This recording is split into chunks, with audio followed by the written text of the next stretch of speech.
Good afternoon. Welcome to the House Finance Committee. I'd like to announce the replacements we have. Representative Shute replacing Representative Murray. Representative Grote for Bucco over here. Representative Lane for Representative Hewitt. And Representative Nodder is replacing Representative Erf, but we've switched seats so that Representative Mooney can do the paperwork. Thank you all for coming. All the bills before us today are from Division 1, so I'll turn it over to Representative Leishman to introduce the bills and who's going to make the reports. And remember, the reports are due when we finish today or no later than tomorrow. And if there is a minority report, which there may be on a couple of the bills, please state who's going to write the minority report. Thank you. Representative Leishman. Thank you, Mr. Chairman. Good afternoon. Senate Bill 134, relative to disability pensions for public safety employees who are victims of violence. I'd like to recognize Representative Sweeney. Thank you, Mr. Chairman. I move ought to pass.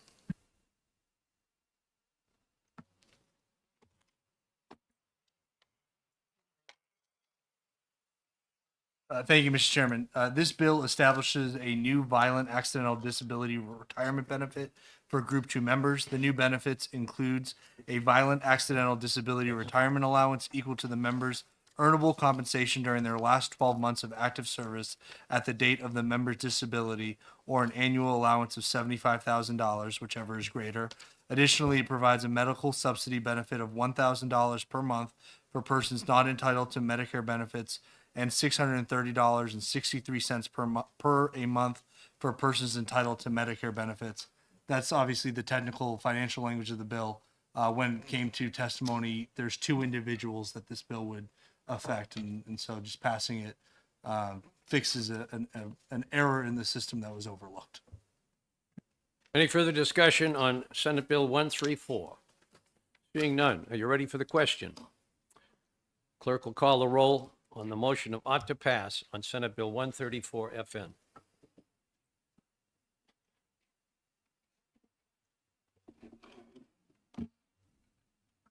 Thank you, Mr. Chairman. Representative Mooney. Yes. Representative McGuire. Yes. Representative Petrie votes yes. Representative Emmerich. Yes. Representative Griffin. Yes. Representative Edwards. Yes. Representative Bean. Yes. Representative Hole. Yes. Representative Sweeney. Yes. Representative Cambrose. Yes. Representative Popovici Muller. Yes. Representative Wallner. Representative Leishman. Yes. Representative Grote. Yes. Representative Lane. Yes. Representative Heath.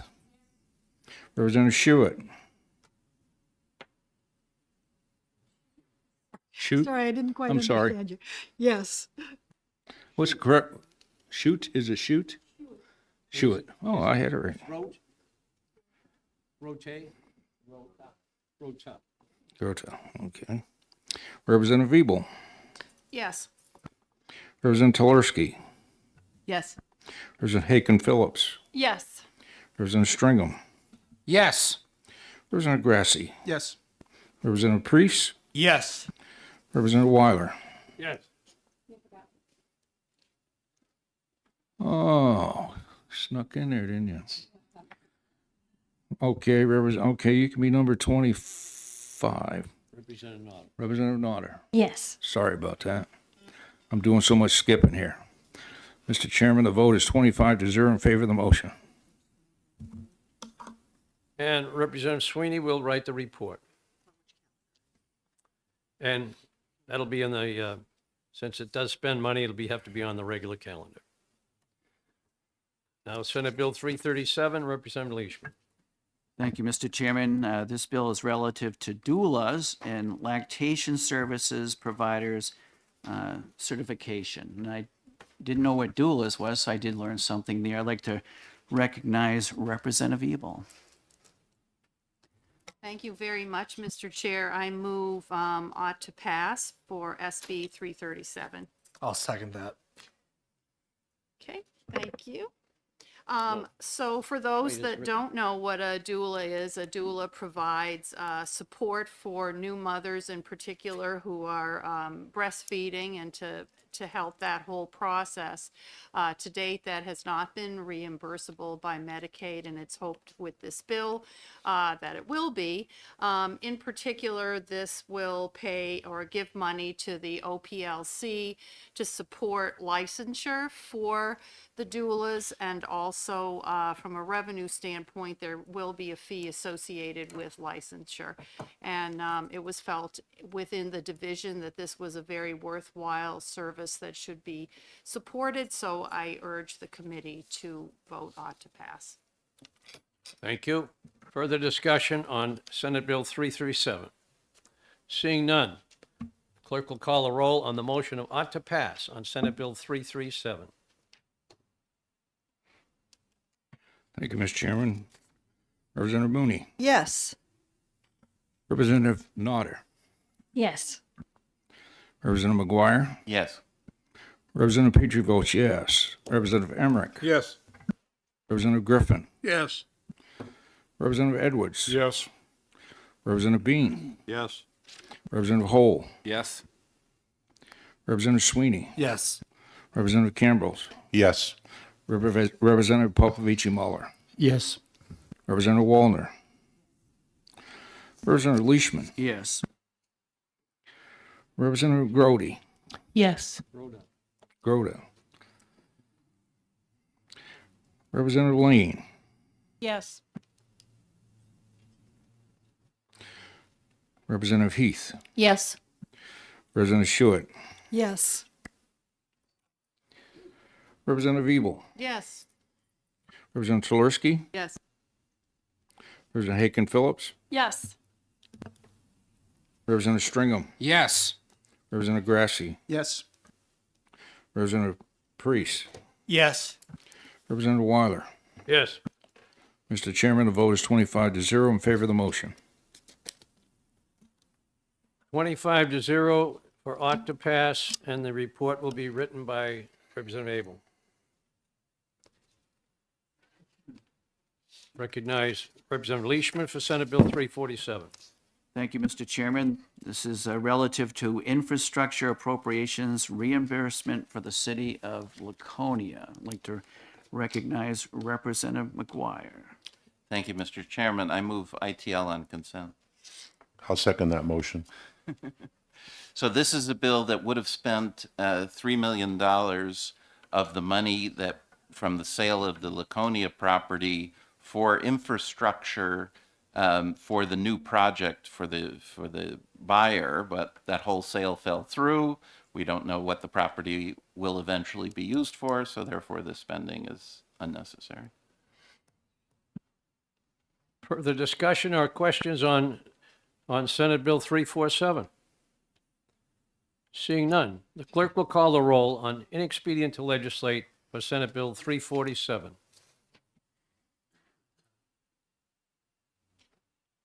Thank you, Mr. Chairman. Representative Mooney. Yes. Representative Nodder. Yes. Representative McGuire. Yes. Representative Petrie votes yes. Representative Emmerich. Yes. Representative Griffin. Yes. Representative Edwards. Edwards. Yeah. Yes. Representative Bean. Yes. Representative Hole. Yes. Representative Sweeney. Representative Campbells. Yes. Representative Popovici Muller. Yes. Representative Wallner. Representative Leishman. Yes. Representative Grody. Yes. Representative Lane. Yes. Representative Heath. Yes.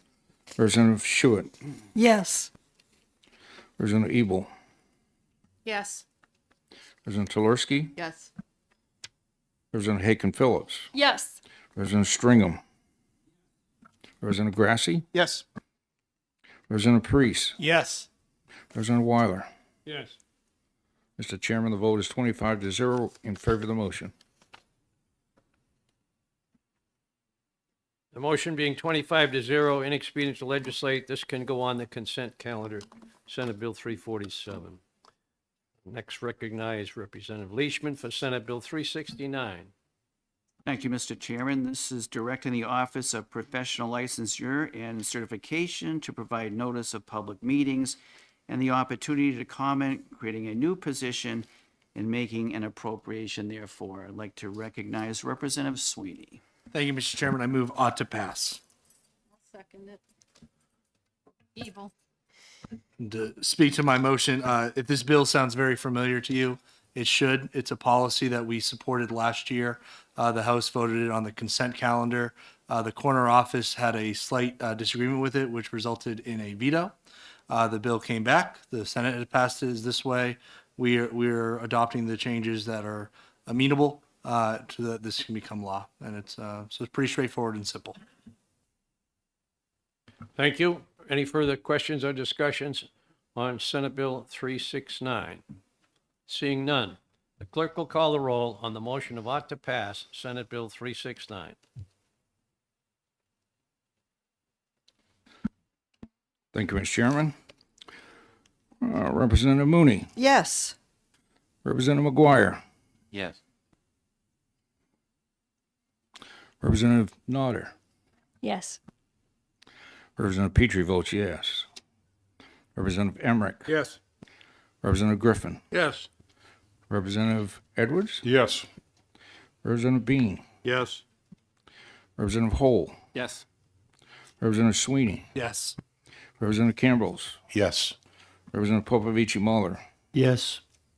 Representative Wallner, I'm sorry. Representative Leishman, Yes. Representative Lane, let me see. I'm sorry, Groday, Yes. Representative Lane, Yes. Yes. Representative Heath, Yes.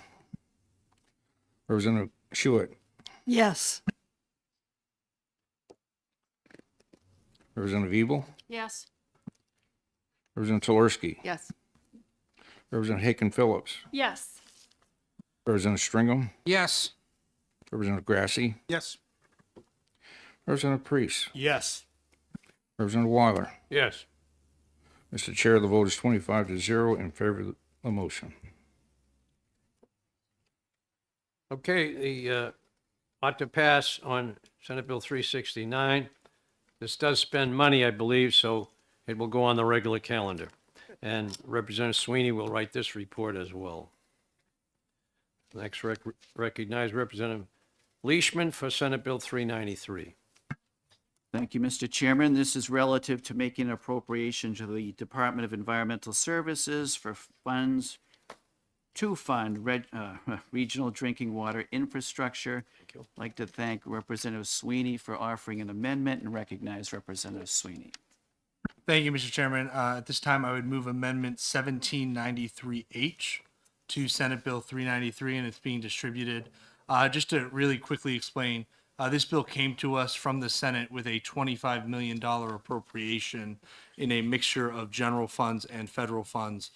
In working with the Department of Environmental Services, they weren't the timeline wasn't there for a project this year of that scale. So this has been scaled down significantly to a $2 million general fund appropriation and $4.5 million in a combination of federal funds and the Drinking Water Trust Fund that the state of New Hampshire operates in order to do design and engineering of the next phase of the Southern New Hampshire Regional Water Line. The partner towns in those municipalities are partnering up for federal grant applications to help fund the next phase of the project. But by passing this bill today, we can do the design and engineering and scope out the project so that come the next capital budget, we can look at our options for financing the rest of the Southern Regional Water Line, which will go to support infrastructure in the Southern 93 tier from Manchester down throughout Southern Rockingham and Hillsborough counties. So a lot of good work went into this from the department and the stakeholders, and I just want to thank them all for working with us on it. So thank you. Any questions on the amendment? I'm not sure it was seconded, so I'll second it. So Representative Abel, you second? Thank you. If there's no objection, we'll adopt the amendment by a show of hands. All in favor of adopting Amendment 1793, raise your hand. Hands down. Any opposed? Seeing none, it's unanimously adopted. The motion now is ought to pass as amended by Amendment 1793 on Senate Bill 393. If there's no further discussion, the clerk will call the roll on the motion of ought to pass as amended Senate Bill 393. Thank you, Mr. Chairman. Representative Mooney, Yes. Representative Nodder, Yes. Representative McGuire, Yes. Representative Petrie votes yes. Representative Emmerich, Yes. Representative Griffin, Yes. Representative Edwards. Yes. Representative Bean, Yes. Representative Hole, Yes. Representative Sweeney, Yes. Representative Campbells, Yes. Representative Popovici Muller, Yes. Representative Wallner, Representative Leishman, Yes. Representative Grote, Yes. Representative Lane, Yes. Representative Heath, Yes. Representative Schuett, Yes. Representative Beeble, Yes. Representative Chelerski, Yes. Representative Haken Phillips, Yes. Representative Stringham, Yes. Representative Grassi, Yes. Representative Priest, Yes. Representative Weiler. Yes. Mr. Chair, the vote is 25-0 in favor of the motion. The vote being 25-0 on Senate Bill 393 on the motion of ought to pass as amended, and it will go on the regular calendar because it spends money.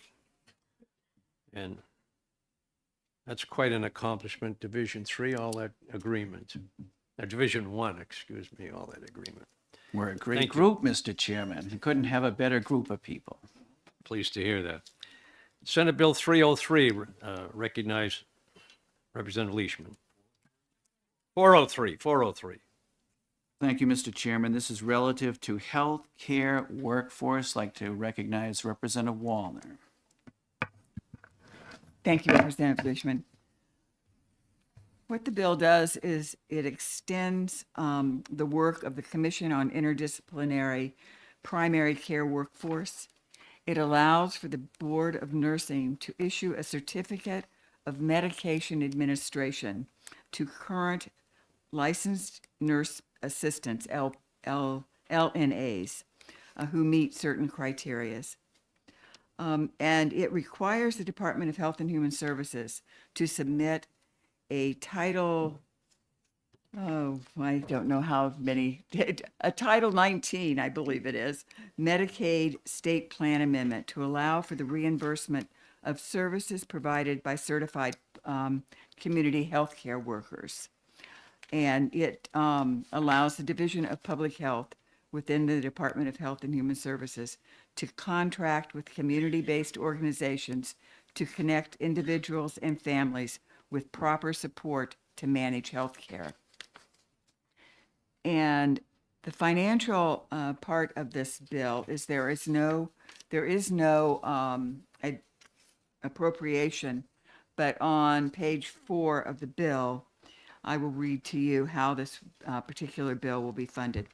The Department of Health and Human Services, Division of Public Health, may contract with community-based organizations, including community health centers, family resource centers, to deploy, sustain community health care workers that connect families and patients with needed health and supportive services. The department may use federal funds where available and general funds within the department's existing budget upon approval of the fiscal committee to sustain the work of the community healthcare workers through the fiscal year of June 30, 2025. So there is no appropriation at this point. They can use funding that they have within their budget by coming to the fiscal committee to pay for these community healthcare worker services. Further discussion? Any questions? Seeing none. The motion is ought to pass on Senate Bill 403. The clerk will call the roll on that motion. Thank you, Mr. Chairman. Representative Mooney, Yes. Representative Nodder, Yes. Representative McGuire, Yes. Representative Petrie votes yes. Representative Emmerich. Yes. Representative Griffin. No. Representative Edwards. Yes. Representative Bean. Yes. Representative Hole. Yes. Representative Sweeney. Yes. Representative Cambrils. Yes. Representative Popovici Muller. Yes. Representative Wallner. Yes. Representative Leishman. Yes. Representative Grote. Yes. Representative Lane. Yes. Representative Heath. Yes. Representative Schuett. Yes. Representative Ebel. Yes. Representative Tolarski. Yes. Representative Haken Phillips. Yes. Representative Stringham. Yes. Representative Grassi. Yes. Representative Priest. Yes. Representative Weiler. No. 2. Mr. Chair, the vote is 23 to 2 in favor of the motion. Okay, the motion is adopted as ought to pass, 23 to 2. I don't think there'll be a minority report. And Representative Wallner will write the report for Senate Bill 403. For Senate Bill 407, recognizing Representative Leishman. Thank you, Mr. Chairman. This is establishing a ground ambulance cost reporting program and a study by an independent actuarial and an accounting expert of the cost of providing ground ambulance services in the state. I'd like to recognize Representative Grassi. Thank you, Mr. Chairman. I would recommend ought to pass. Further discussion? Mr. Chairman, this bill has no financial impact on the state whatsoever. The data to do this, to do the study already exist, and so it should be something that should be done relatively quickly. Thank you. Very good. Question. Question, Representative Edwards. It was my understanding that the state had not employed an actuary. Where would the actuary come from to provide the independent report? My understanding, this work was all recently done for Medicare and Medicaid, and so that the data is out there and all the information is available already. It was just done the last couple of years, so they're just going to be updating the information they have. They would not really need to do anything they could do it within the department. Thank you. Representative Stringham, did you have anything further? Just that activity was part of the ambulance review group put on by Betancourt last summer. So there was a tremendous amount of financial information coming in. I haven't seen any of it compiled. Very good, thank you. Further discussion? Seeing none, the clerk will call the roll on the motion of ought to pass on Senate Bill 407. Thank you, Mr. Chairman. Representative Mooney. Yes. Representative Nodder. Yes. Representative McGuire. Yes. Representative Petrie votes yes. Representative Emmerich. Yes. Representative Griffin. Yes. Representative Edwards. Yes. Representative Bean. Yes. Representative Hole. Yes. Representative Sweeney. Yes. Representative Cambrils. Yes. Representative Popovici Muller. Yes. Representative Wallner. Representative Leishman. Yes. Representative Grote. Yes. Representative Lane. Yes. Representative Heath. Yes. Representative Schuett. Yes. Representative Ebel. Yes. Representative Tolarski. Yes. Representative Haken Phillips. Yes. Representative Stringham. Yes. Representative Grassi. Yes. Representative Priest. Yes. Representative Weiler. Yes. Mr. Chair, the vote is 25 to 0 in favor of the motion. The motion of ought to pass is passed for Senate Bill 407. That can go on the consent calendar since there is no money. Consent. Recognize Representative Leishman for Senate Bill 453. Thank you, Mr. Chairman. This is making an appropriation to the statewide voter registration system, and I understand Representative McGuire would like to offer a recommendation of interim study. Yes, I would. Thank you. All right.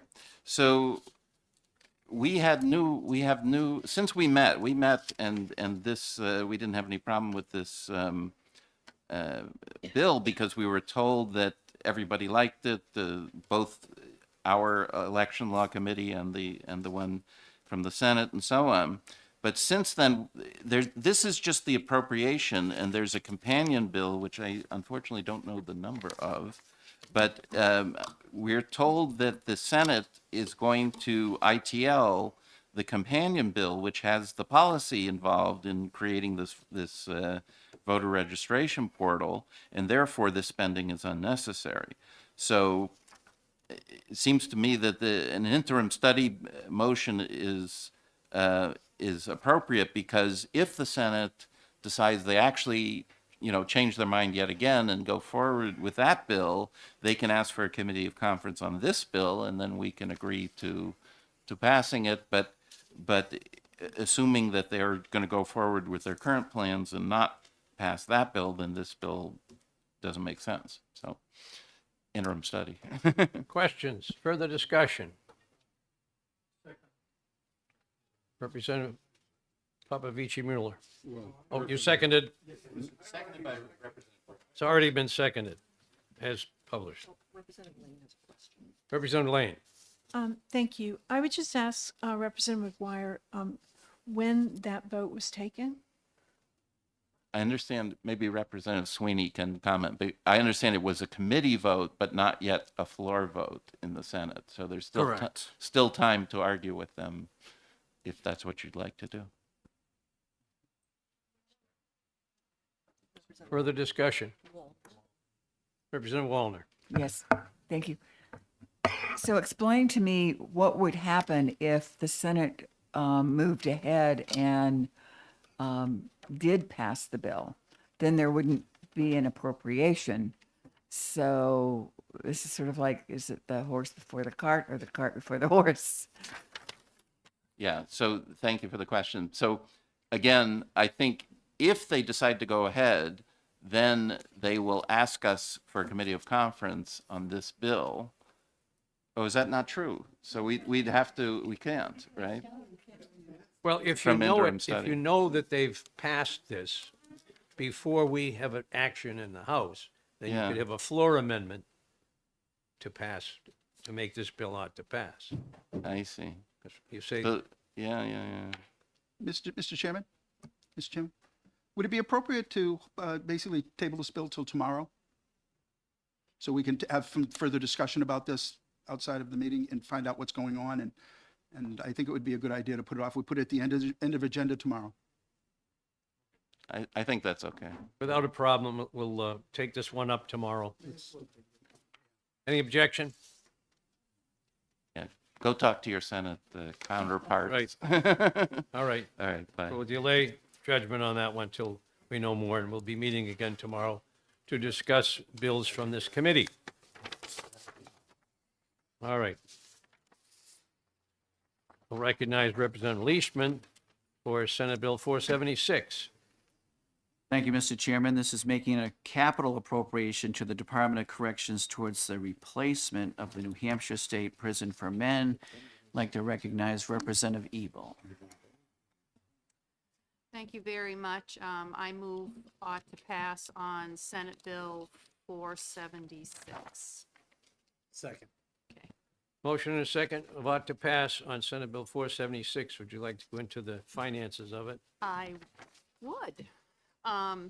So this bill proposes to appropriate $40 million, which is admittedly a large amount.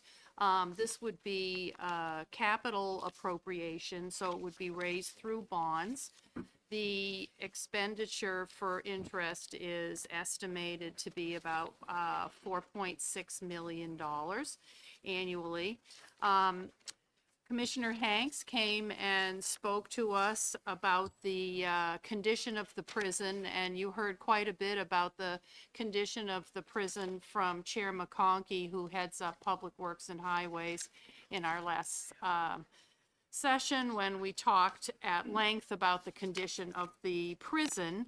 We did ask the treasurer to come in and chat with us because obviously this is a large amount of money.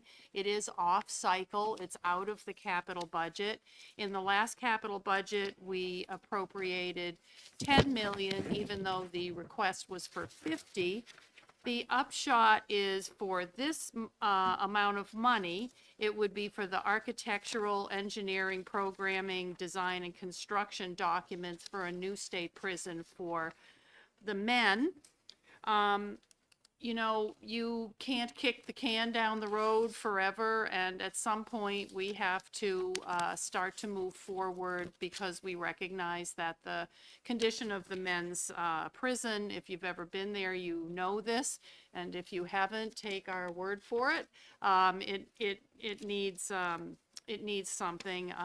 The commissioner made a very effective presentation about the millions and millions and millions of dollars it was going to take to maintain the prison if we didn't replace it. And also there are litigation concerns always when you let the prison deteriorate, which we experienced with the women's prison, which I think we can all agree we put off too long.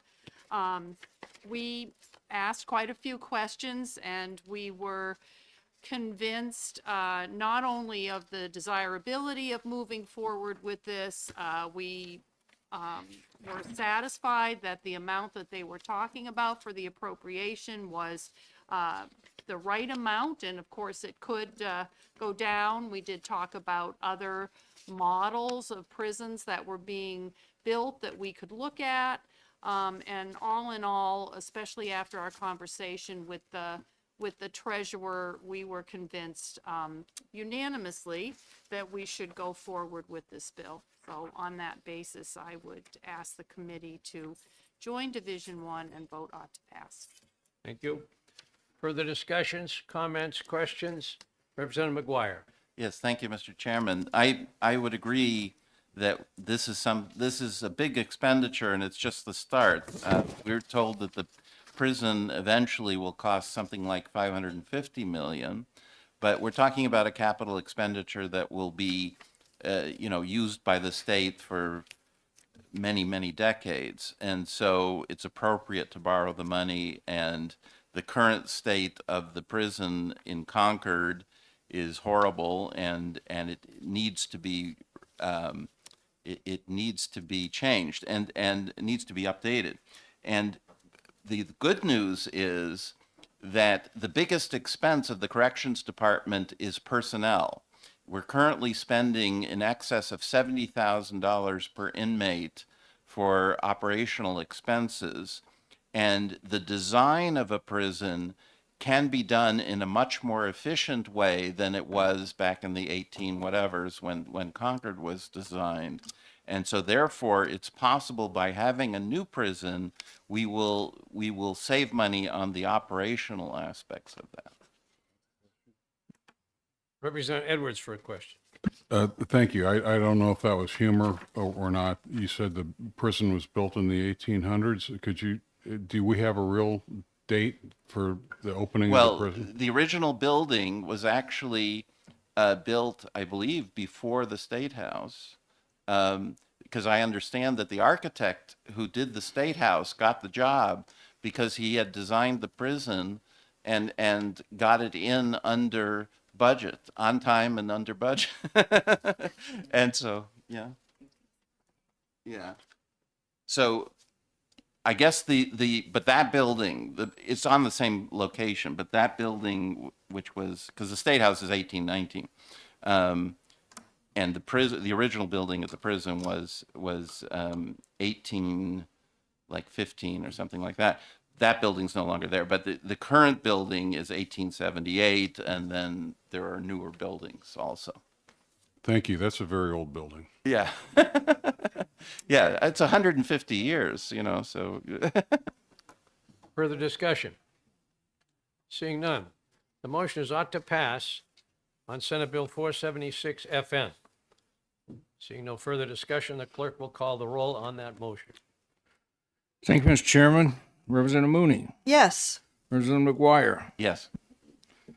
Representative Nodder. I didn't forget you. Yes. And Representative Petrie. Representative Emmerich. Yes. Representative Griffin. Yes. Representative Edwards. Yes. Representative Bean. Yes.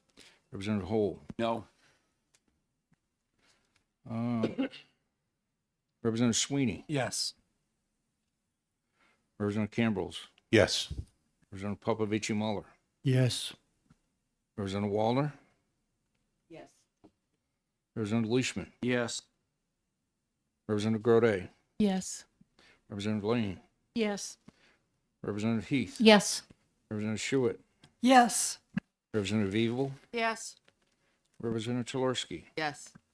Representative Haken Phillips. Yes. Representative Stringham. Yes. Representative Grassy. Yes. Representative Priest. Yes. Representative Weiler. Yes. Mr. Chair, the vote is 24-1 in favor of the motion. Motion about to pass is adopted, 24-1. Will there be a minority report? Representative Hall? Representative Hall? No minority? Okay. And Representative Abel will write the report. It's regular count, because it spends some money. Recognize Representative Leishman for Senate Bill 480. Thank you, Mr. Chairman. This is relative to the regulation of real estate practice. I'd like to recognize Representative Griffin. Thank you. Mr. Chair, I move Senate Bill 480 ought to pass. Second. Further discussion? The bill defines post-licensing and provides both voluntary and active service status and non-voluntary and active service status. It also provides requirements for inactive status as well as a process for the reinstatement to active status from inactive status. There is no appropriation in this bill. As most of you know, I'm a CPA, but I've also held a real estate license since I was age 19, and I've only given it up in the last few years. As best I could tell from carefully reading this bill, it doesn't change a lot of the current practice. It does clarify that a realtor who earns a commission as active status can collect that commission after becoming inactive status. And other than that, it's pretty much just relates how things have been going and redefines or defines post-licensing period, which I believe is from the time the license is issued till the time it's first renewed. Did I hear you say that there's no cost? There is no appropriation with this bill. Thank you. All right. Further discussion on Senate Bill 480? Seeing none, the clerk will call the roll on the motion of ought to pass on Senate Bill 480. And here we go. Thank you, Mr. Chairman. Representative Mooney. Yes. Representative Nodder. Yes. Representative McGuire. Yes. Representative Petrie votes yes. Representative Emmerich. Yes. Representative Griffin. Yes. Representative Edwards. Yes. Representative Bean. Yes. Representative Hole. Yes. Representative Sweeney. Yes. Representative Cambrils. Yes. Representative Popovich Muller. Yes. Representative Wallner. Yes. Representative Leishman. Yes. Representative Grote. Yes. Representative Lane. Yes. Representative Heath. Yes. Representative Schuett. Yes. Representative Evil. Yes. Representative Chalorsky. Yes. Representative Haken Phillips. Yes. Representative Stringham. Yes. Representative Grassy. Yes. Representative Priest. Yes. Representative Weiler. Yes. Mr. Chairman, the vote is 25-0 in favor of the motion. Senate Bill 480 FN is adopted as ought to pass. It can go on the consent calendar since there is no money in it. Recognize Representative Leishman for Senate Bill 487. Thank you, Mr. Chairman. This is relative to the Division of Personnel in the Department of Administrative Services, and again, I'd like to recognize Representative Griffin. Mr. Chair, I move ought to pass on Senate Bill 487. Okay, motion and a second on ought to pass on Senate Bill 487. Further discussion. Representative Griffin. This bill moves the Personnel Appeals Board out of the Department of Administrative Services, and it establishes it as an independent entity from all other state agencies. There is no appropriation with this bill and apparently will be funded internally. Thank you. Further discussion. Seeing none. Clerk will call the roll on the motion of ought to pass on Senate Bill 487. Thank you, Mr. Chairman. Representative Mooney, Yes. Representative Nodder, Yes.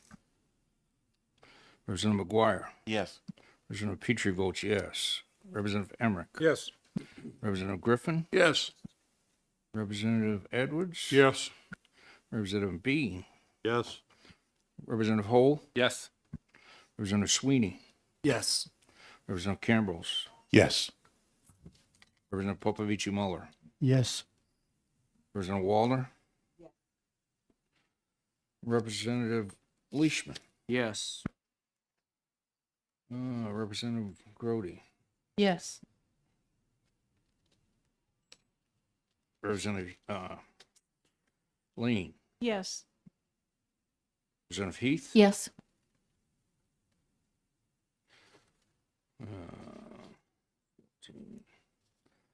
Okay, who replaced? Sorry about that. Jewett, Yes. Representative Ebel, Yes.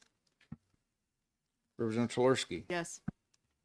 Representative Haken Phillips, Yes. Representative Stringham, Yes. Representative Grassi, Yes. Representative Priest, Yes. Representative Weiler. Yes. Mr. Chair, the vote is 25-0 in favor of the motion. Motion of ought to pass is adopted on Senate Bill 487.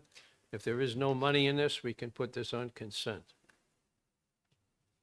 Recognize Representative Leishman for Senate Bill 553. Thank you, Mr. Chairman. This is requiring that funds held by the Public Deposit Investment Pool be invested in New Hampshire.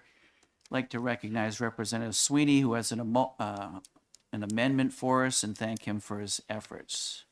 Thank you, Mr. Chairman. So there is an amendment being passed around for this. I actually am waiting on a revised version of this amendment. I think we'll be able to get it after the next two bills, if we could hold on to this debate until the end of work today. So I could discuss the other amendment. The only difference between the amendment that's being passed around and the amendment that we'll be getting from OLS is the new amendment has a sunset provision of 2030 for the policies that are in this bill to require a review in 2030's legislative session. So that's the only substantive difference between what you see in front of you and what we'll be discussing when we have the final amendment. All right, we'll move on then. We'll put that later in the calendar for Senate Bill 553 and recognize now Representative Leishman for Senate Bill 591. Thank you, Mr. Chairman.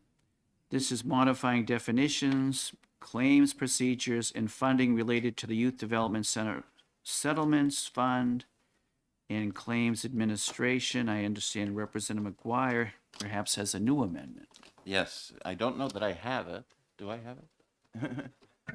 We don't have the amendment yet. All right, we don't have the amendment yet on that one, so I could, it's a really short one, so I could describe it if you wanted to talk about this, because this might. well, we'll All right, we'll wait. forego action on that until people have the amendment in front of them or something close. It may have to take till tomorrow if it's not ready today.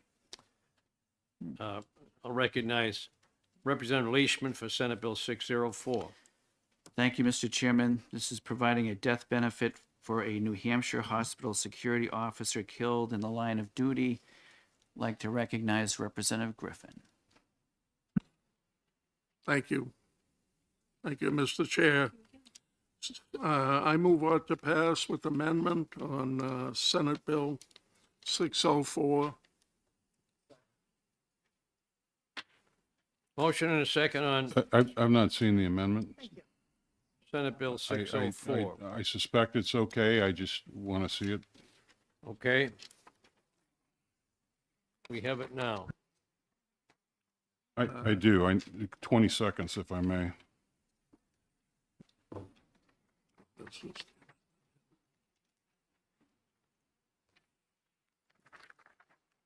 Could I speak to the amendment? Yes, you may. Yeah, basically what the amendment does two things.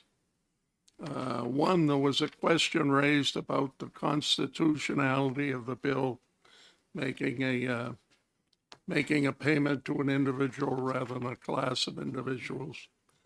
And the amendment addresses that issue by incorporating it into the bill. And the second thing the amendment does is it includes, well, part of making it constitutional is it includes security officers with police officers as those who were killed in the line of duty are eligible for the $100,000 payment that police officers are eligible for. The second thing the bill does is it clarifies that it's only full-time police officers and full-time security. It's only full-time police officers, permanent security officers that will be eligible for this, I think. Representative McGuire? Thank you, Mr. Chairman. So, yes, so most of that was completely correct. So this was the bill to pay $100,000 to the family of Officer Haas, who was killed at New Hampshire Hospital, very tragically. And so, and the reason, and we have an existing, benefit for those that are killed in the line of duty, and it includes not just police officers, but also firemen and public works officers and so on. There's a whole list. And so the reason that Officer Haas's case didn't apply is because he was a part-time security officer at the hospital, and security officers were not on the list. So the last line 24 of the amendment adds security officers to the list. But in reading that whole section of law, we also pay this this benefit in certain circumstances that includes suicide. And the argument there is that suicide can frequently be the result of PTSD. It's job related. And so, but since I'm adding some part-time people to this list, it seemed to me that that if your job is going to create a PTSD type situation, that would be for full-time employees and not part-time. So this eliminates the cause of this payment in cases of suicide of part-timers and keeps it in the case of full-timers. So, Representative Edwards for a question. Thank you, Mr. Chair. I had submitted an amendment that was drafted by OLS to Representative McGuire and to Representative Leishman. I did that amendment after consultation with one of the senators who is the key sponsor of the bill, and based on my understanding of the facts, Mr. Haas was a contractor. He was not employed by the state, and so the intent of my amendment was to incorporate Mr. Haas's death gratuity, that's not the right word, but the death benefit, to basically say that if we have contracted out a frontline security role, that those positions also would be included in the future. And I did that to make sure that he was in the right category, assuming he was a contractor. And I just don't think it's good precedent for us to be doing benefits by name after the fact. I think we should look for categorical opportunities, and I'm not, so I guess my first question, sir, is what status was Mr. Haas in? I understood he was a contractor, not an employee. And if that's the case, line 24 doesn't do it for me. Well, I've heard from a senator as well, and he says there's others believe with him. The family has said they just want a clean bill that recognizes him. They don't want any other amendments. They don't want any other people included in it. And so if we put in an amendment, it looks acceptable to me, but if we vote this amendment in and it goes to a committee of conference, then the Senate will likely want this amendment removed. Just a heads up. At least we've heard from some of the senators on this. This amendment, his name is still in the bill. Yes. Right. So this rather is than further make new paragraph. categories, we could just by saying, passing the bill with the person named, you don't have to worry about what category he was in, what his employment status was. If there's a bill that names him, that's sufficient.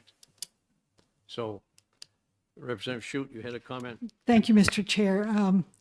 I've been pretty heavily involved in this section of the RSA, having sponsored the portion that included the public works employees.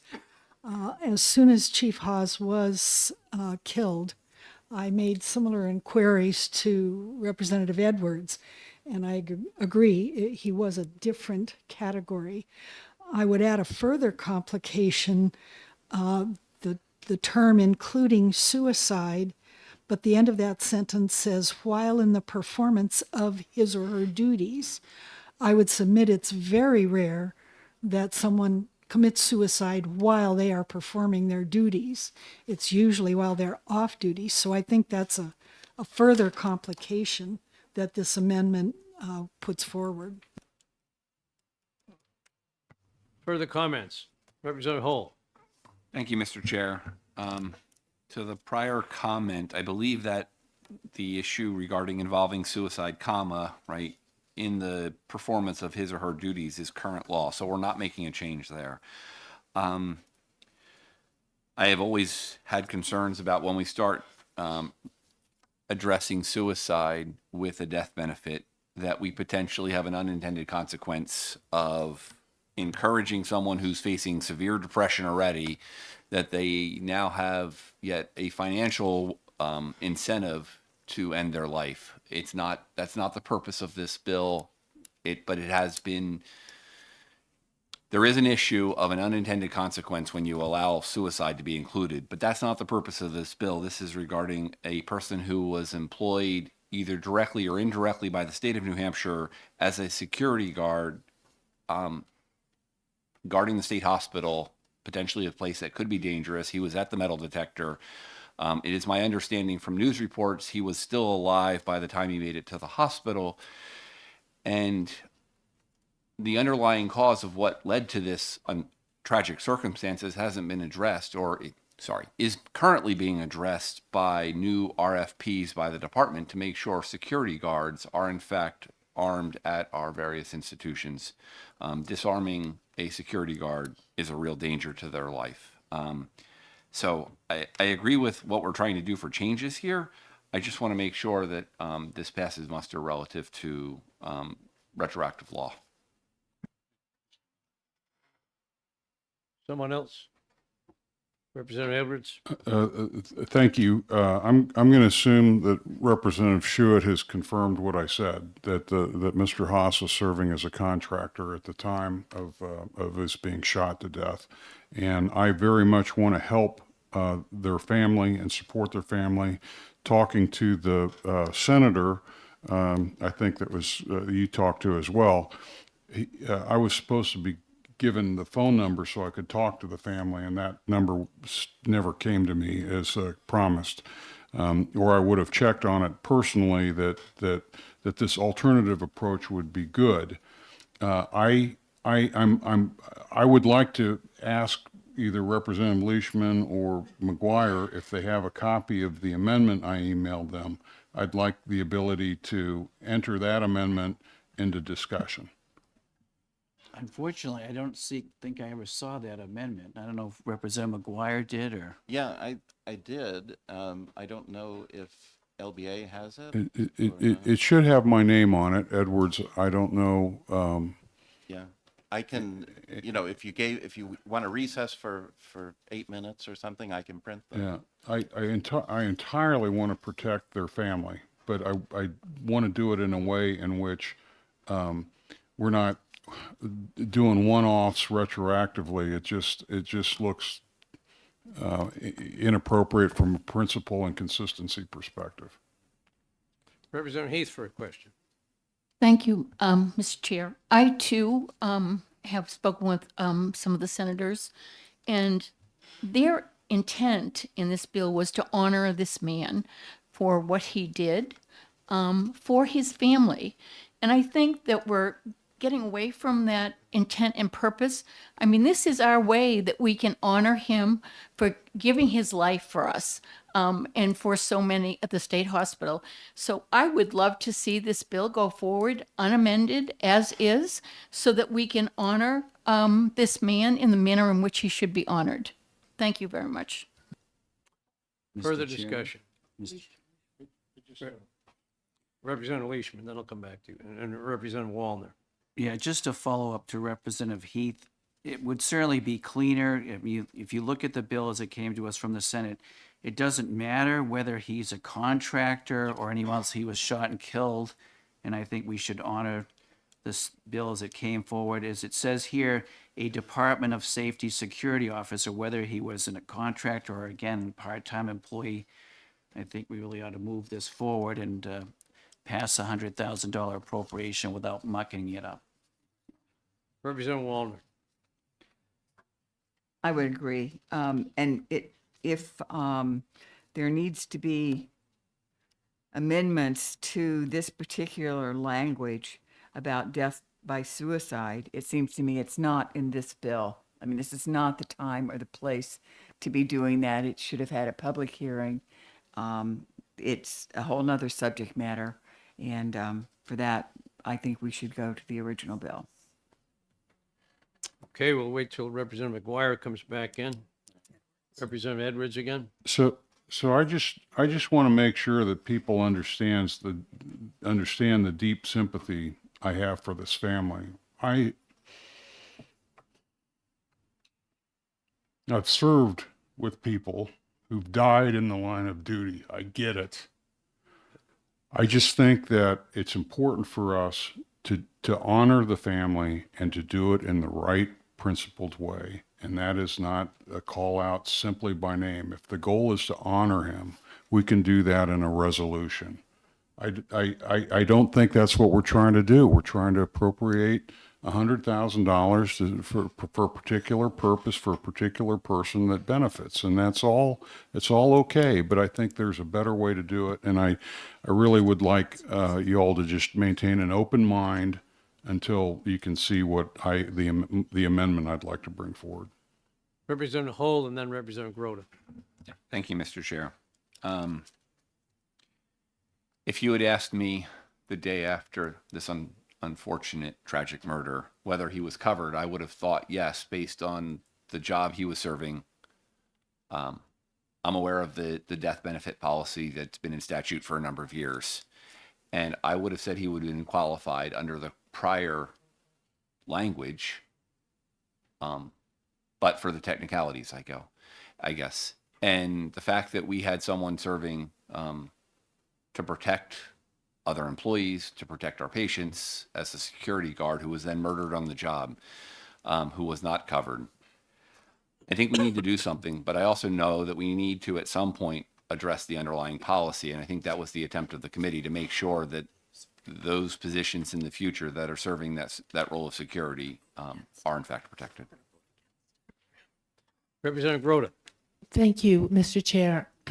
Coming from a policy committee that often addresses these matters, I would recommend to this committee that you pass the bill unamended and leave it as is, and then address this issue on a policy issue so that we know we have it in the right place, because this amendment right now is at odds with what is in statute. And we don't want to create a situation where you have things conflicting or not in compliance or meshing. So that would be my agreement. I understand Representative Edwards' position and I agree with it and sympathize. I just don't think that this amendment is the right thing for right now. That's my recommendation to you. Thank you. Thank you. All right, is Representative McGuire back yet? No? He did find my amendment and we're just making copies now. My copy doesn't address the issue of suicide at all. I don't think that's appropriate for this bill.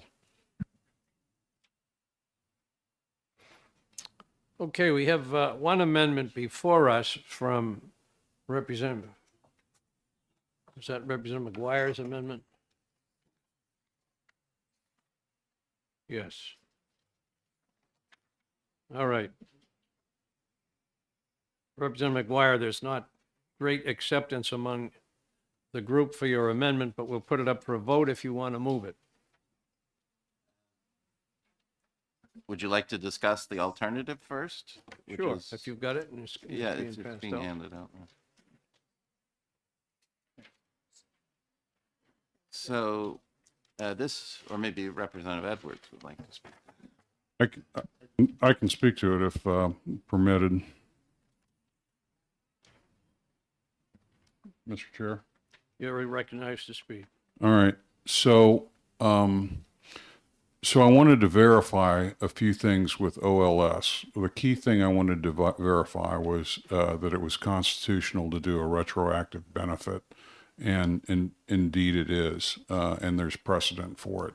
So those people worried about the constitutionality of looking back to provide a benefit, they don't need to concern themselves too much about that. What my amendment does is it inserts at line 11 and 12 a simple line that says Department of Safety Security officers assigned to provide public-facing security services, whether contracted or employed directly. And what that gets at is this would put it into statute where Mr. Haas would, his family would benefit from this amendment and be eligible for the death benefit. So, and it does it in a way in which I think we preserve the principles of not assigning specific state benefits to specific individuals. Thank you. One would argue if they were in the ED&A committee that was their policy area. And you in the finance committee shouldn't be doing policy independent of that committee. That's just something we may hear. So do either of you wish to move an amendment? I would like to move my amendment 2024-1599 hotel. I'll second. Okay. You have an extra sheet to call the roll? Second. Mr. Chairman, question? Yes. Is it an intent to take Mr. Haas's name off the bill? Because that's what you're doing by this amendment? That wasn't an intent, but that would be a consequence. So there could be a way to tweak this so that it doesn't remove his name from the underlying bill. Like I said, I think his family should be honored. This is a legislative act. The sequence of events would be such that if this was amended, it would go back to the Senate, there'd be a committee of conference, then it would have to go to the governor and so on. If we passed the bill as it came to us from the Senate, then it would go, and we didn't make any changes, it would go right to the governor and it would expedite perhaps the payment to the family. Just for further comment, Mr. Chairman, I think that if we're going to do something like this, I think there's been a lot of discussion here today that maybe this is something for further legislation next year, not to do this. If, we supported, those of us in Division One supported the amendment as it was to try to add these other positions in, but I think it's complicating the issue, and I think that what we need to do is pass the bill as it came to us, send it to the governor's desk. It achieves what we want to achieve. All this other stuff is additional legislation that I think needs to be dealt with by the policy committee next session. Representative Hull. Thank you, Mr. Chair. Relative to the naming, if we left the title in the bill and on line 6 said amend the bill by replacing section 2 instead of all after the enacting clause, the title of the bill would still be there relative to Officer Bradley Haas, but it would address concurrently the gap in our statutes relative to someone who is serving as security. And that amendment could be easily drafted for tomorrow morning, which would be this text with one additional line being the current title. So, I guess we have a motion before us for Amendment 1599. So to dispose of that amendment, we'll call for a roll call. All right, show of hands. All in favor of 1599, raise your hand. 1, 2, 3, 4, 5. All opposed, raise your hand. The majority says no. All right, amendment defeated by hands. Representative McGuire, do you wish to move an amendment? But you already told me my amendment won't pass, right? So. I already told you what? While I was out of the room. No, what? No, we did not vote on it without you being here. Oh, I see. I wouldn't do that. Well, no, but you said that it wasn't, well, all right, fine. I will move amendment 1695H. So this has the advantage, it still has the paragraph with Officer Haas's name.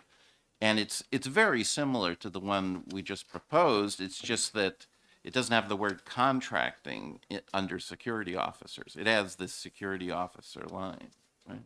So. Further discussion on Amendment 1695. I'll second it for discussion, but I will not be supporting the amendment. Representative Leishman seconded. Further discussion. Seeing none, I assume you're ready for the vote. We'll do it again by raising hands. All those in favor of Amendment 1695H, raise your hand. 2, 3. All those opposed? Overwhelmingly defeated. Okay. We still have before us, I believe, a motion of ought to pass. Was that what you made, Representative Griffin, and Representative Sweeney seconded? A motion of ought to pass. I will change my motion to ought to pass on Senate Bill 604. Without any amendment. Make it clear that it's ought to pass without any amendment. Mr. Chair, Representative Sweeney second. Further discussion. Representative Edwards is out of the room, Oh. and I think he would probably like to be included in the vote. I'll wait for him to return. I didn't even notice him leave. Representative Popovici Mueller. Thank you, Mr. Chair. While we're waiting for Representative Edwards, I know that he was suggesting that he would like to redraft his amendment in order to address at least some of the concerns of the committee. And under the circumstances, I was wondering if maybe it would be appropriate to give him, until tomorrow to do so, and then we can consider that amendment and then dispose of the bill. It would not impact our ability to put the bill on the same House calendar. I hope we can move through the schedule tomorrow as quickly as we have today. So we also agreed to put off 553, which we had an amendment before us that people wanted a chance to read. And I wonder if we are ready to take action on 553. We didn't have a, it was put before you. Look through your stack. It might be buried under one of the other amendments. So, Mr. Chairman, we do have 1880H, but we don't have the newest version that includes the sunset language. This is what? This is not the latest version of the amendment. We're still waiting All for right, the so we're latest gonna have to version. wait till tomorrow on that one? Either if we can get it before the end of day today, or if tomorrow, we can do it We're tomorrow. about to wrap up for the day because everything else we have has been put off for There's later. also Senate Bill 591 has an amendment coming. No? All right, are we ready to take some action on Senate Bill 591, and do we have an amendment We do not have the Representative McGuire's amendment for 591. on 591? Yeah. Okay, so we're delaying action on 553, 591, and 604, is that correct?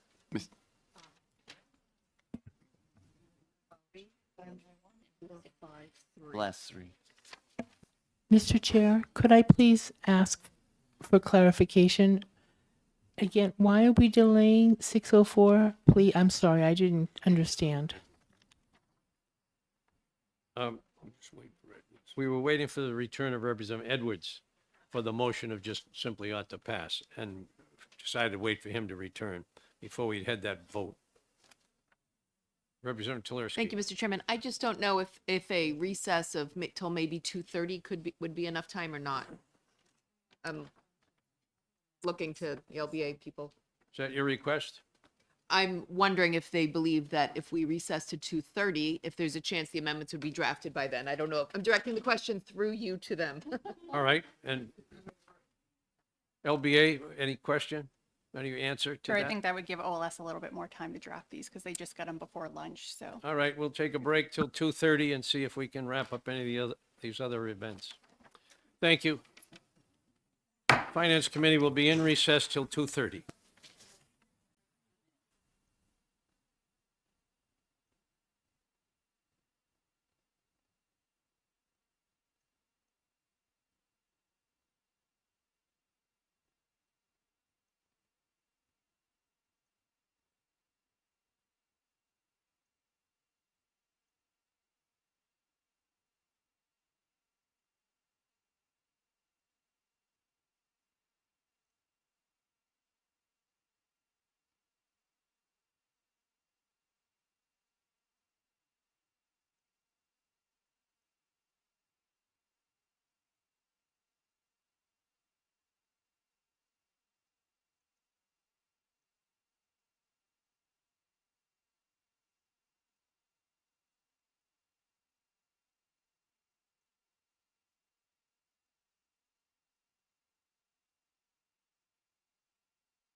All right, you may have some amendments in your place you can look at while we're waiting to call us back to order.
We are waiting on, oh, no, she is. Okay, we're here. We're all here. All right. Who's gone?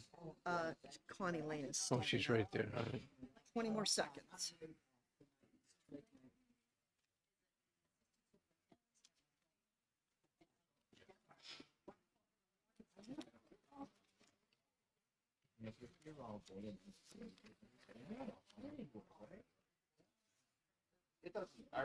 Okay, so we're voting 604 straight up, right? Right. It just Okay, is ought to 2:30 pass. on the nose. It being 2:30, I'll call the Finance Committee back from recess, and we'll continue. We have before us an active, ought to pass without amendment, ought to pass on Senate Bill 604. We took a moment for everybody to look at that and realize it was just a Haas bill and nothing else. Does everyone understand it? Is there any further discussion? And we have a member that says he won't be back. Representative McGuire. Thank you, Mr. Chairman. So I'm opposed to the whole reason I wanted to amend the bill in the first place, and not to not pay Officer Haas's family, but I have a problem that I think the bill as written is unconstitutional by Part 1, Article 10. So in my reading of Part 1, Article 10 of our Constitution, we cannot simply write a check and pay someone specifically by name. That's the problem. And we can set policy and have benefits and all those kind of things, but to single out a specific person, if I couldn't, write a check to, Joe Smith, and make a bill like that, right? So that's what this bill effectively does. Now, of course, there's good reasons and all that sort of stuff, but I think I wanted an amendment to make it general, right? So that we're not writing a check to a specific person, we're writing a check to someone in this situation, right? What part of the Constitution are you talking about? Part 1, Article 10. Well, how does it read? Well, I can quote it to you if you Okay. give me a minute or two.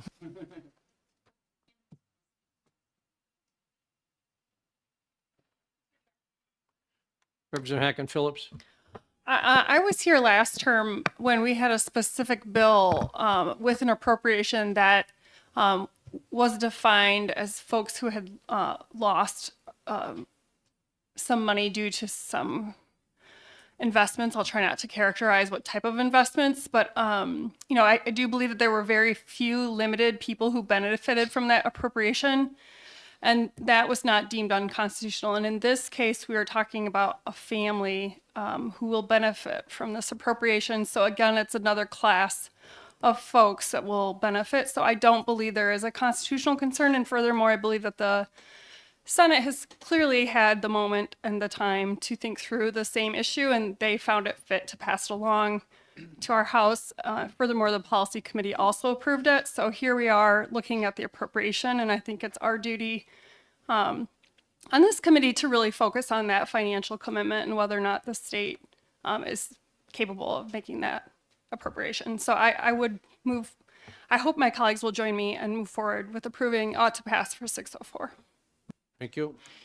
So I have the section, and I would just say that we are all individually sworn to uphold the Constitution, and whether others read it in a different way or whatever, that's, You're referring to Article 10, right of revolution? yeah, that's not actually, the title is not part of the Constitution. That's put in by the Secretary of State. But here's the first sentence. Government being instituted for the common benefit, protection, and security of the whole community, and not for the private interest or emolument of any one man, family, or class of men. All right? So government is not for the emolument of any one man, family, or class of men, which is how I would describe this bill. We could deny payments to employees. I mean, it's kind of wide. In contracts. Yeah. Even $100. Mr. Chair. Yeah. Representative Hull? Thank you, Mr. Chair. I would like to note in the docket that this has not gone via any House Policy Committee, that when it came over from the Senate, it was referred to Finance directly and not through, let's say, ED&A, which it might have been, because it is a typical policy that would have gone through ED&A, that for some reason in the process, it skipped a policy committee. So I do think having policy discussions might be apropos in the fact that on the docket, it did not get to a policy committee this time. Thank you. Further discussion? Representative McGuire. Thank you, Mr. Chairman. And again, the reason we're passing this bill or want to is not because it was Officer Haas specifically, it's because of the situation he was in, right? It is for a general purpose, right? We would want to give this benefit to anyone in that situation, whether it's Joe Smith or Haas or anybody else, right? So that's the whole point of passing the amendment. Thank you. Representative Grote. Thank you, Mr. Chair. I just want to tell the committee that because the bill was written as such and did not include specific policy, that is why it went directly to finance and did not need to come to anyone else. Thank you. Further discussion? If there is no further discussion, the clerk will call the roll on the motion of ought to pass without amendment on Senate Bill 604.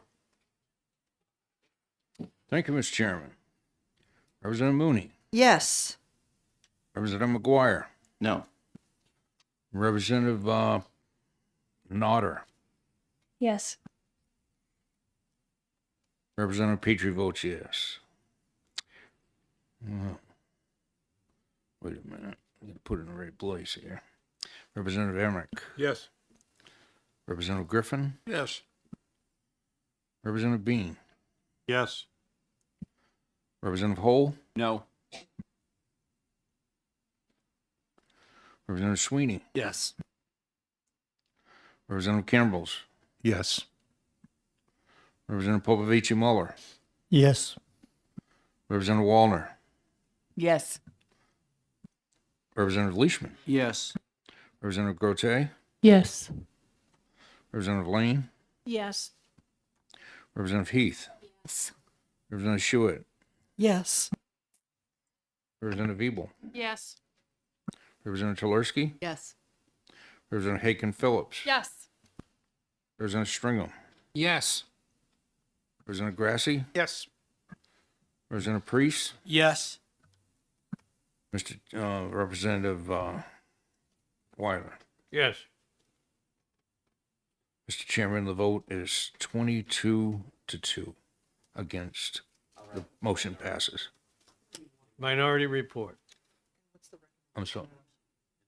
Well, and one absent, correct. Yeah, it's Yeah. ought to pass. It's 22 to 2. 22 to 2 with a minority report of interim study. All right. Now, I believe we have an amendment for 553. And Representative Sweeney is recognized to describe it. Mr. Chairman, at this time, I move Amendment 1910H to Senate Bill 553. This bill. Thank you, Representative. This bill, we certainly heard a lot during testimony about it. We've taken the Senate version of the bill and we've scaled it to an encouragement bill, and that's really the best way to describe what this amendment does. Is it encourages that funds deposited in PDIP be invested and collateralized in New Hampshire with the shall strive language to make that encouragement. But it also makes it so that they shall obtain the highest rating possible for stable local government investments. So that's really trying to build the strongest system possible while encouraging reinvestment into the state of New Hampshire. We certainly heard about the economic benefits investing in New Hampshire will, and we heard the concerns from the towns and counties. So this amendment really does seem to strive to fix by encouraging the investment in the state of New Hampshire while ensuring that return on investment is still the priority of it. The new version of the amendment, as I referenced earlier, has a sunset clause in it so that it will be repealed come December 31st, 2030. So that goes into effect December 30th, 2030, that provision of the repeal, so that we can have an opportunity to review in the coming years whether or not this policy change has a notable impact on PDIP or the community towns and the investment, and the future legislature can go from there. So the sunset provision is in this amendment, and I think the concerns that were brought and a good deal was struck on the underlying bill. So thank you. In line 20, Roman 2A, it is a little confusing. No less than 30% of the funds held by the public deposit investment pool and insured or collateralized deposits that meet the requirements. It seems like we're pushing that back into the bill that we didn't want in there. So thank you, Mr. Chairman. That sentence that phrasing starts with the term shall strive, which is an encouragement with no enforcement mechanism. So it's simply the legislative intent for that to occur with no enforcement or requirement that be the case. It's simply purely encouragement. The original bill, as presented from the Senate, was 100% invested in insured and collateralized in New Hampshire. So it's simply encouragement, that 30% base. Representative Edwards.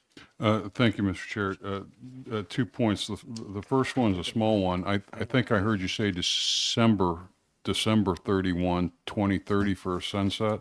I thought June 30th, 2030 was being floated. Did you say it the way you want it? Yeah, sorry. I had it as December 30th, 2030. Okay. I had talked to a lobbyist or somebody, and it sounded like because of the contracting rhythm, June 30 was the right day of 2030. But I'm not going to Okay.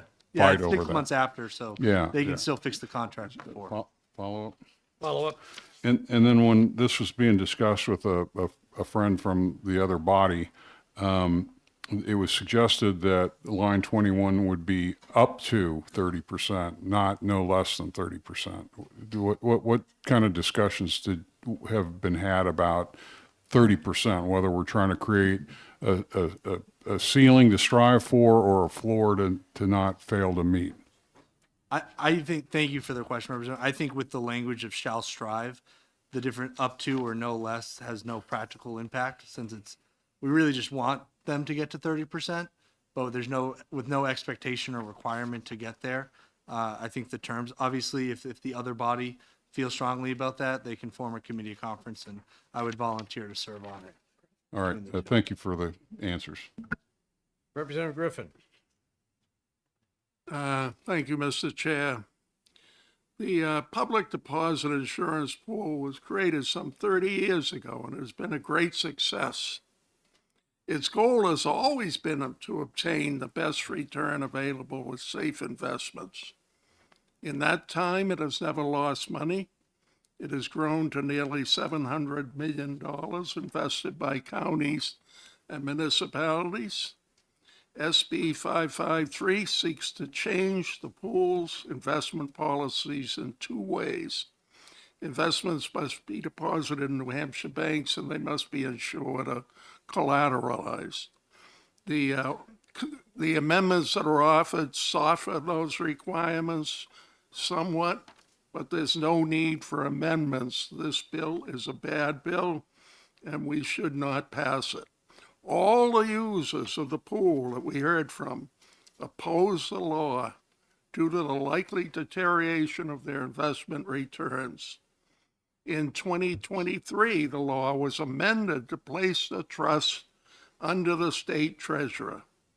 The state treasurer and the pool's advisory committee are currently reviewing and developing policies and objectives for the pool. The legislature should let that process play out without mandating a geographical constraint on that process that may limit the pool's returns. Please support the judgment of your county, city, and your town treasurers by opposing this bill. I plan to oppose the bill, and if the amendments pass, they soften the bill somewhat, but even the amended bill, I plan to vote against. Further discussion. Representative Grassi. Yes, Mr. Chairman, I'm not opposed to the amendment because I think the amendment makes the bill better than what it was as far as the municipal and town and trustees of trust funds that are out there currently.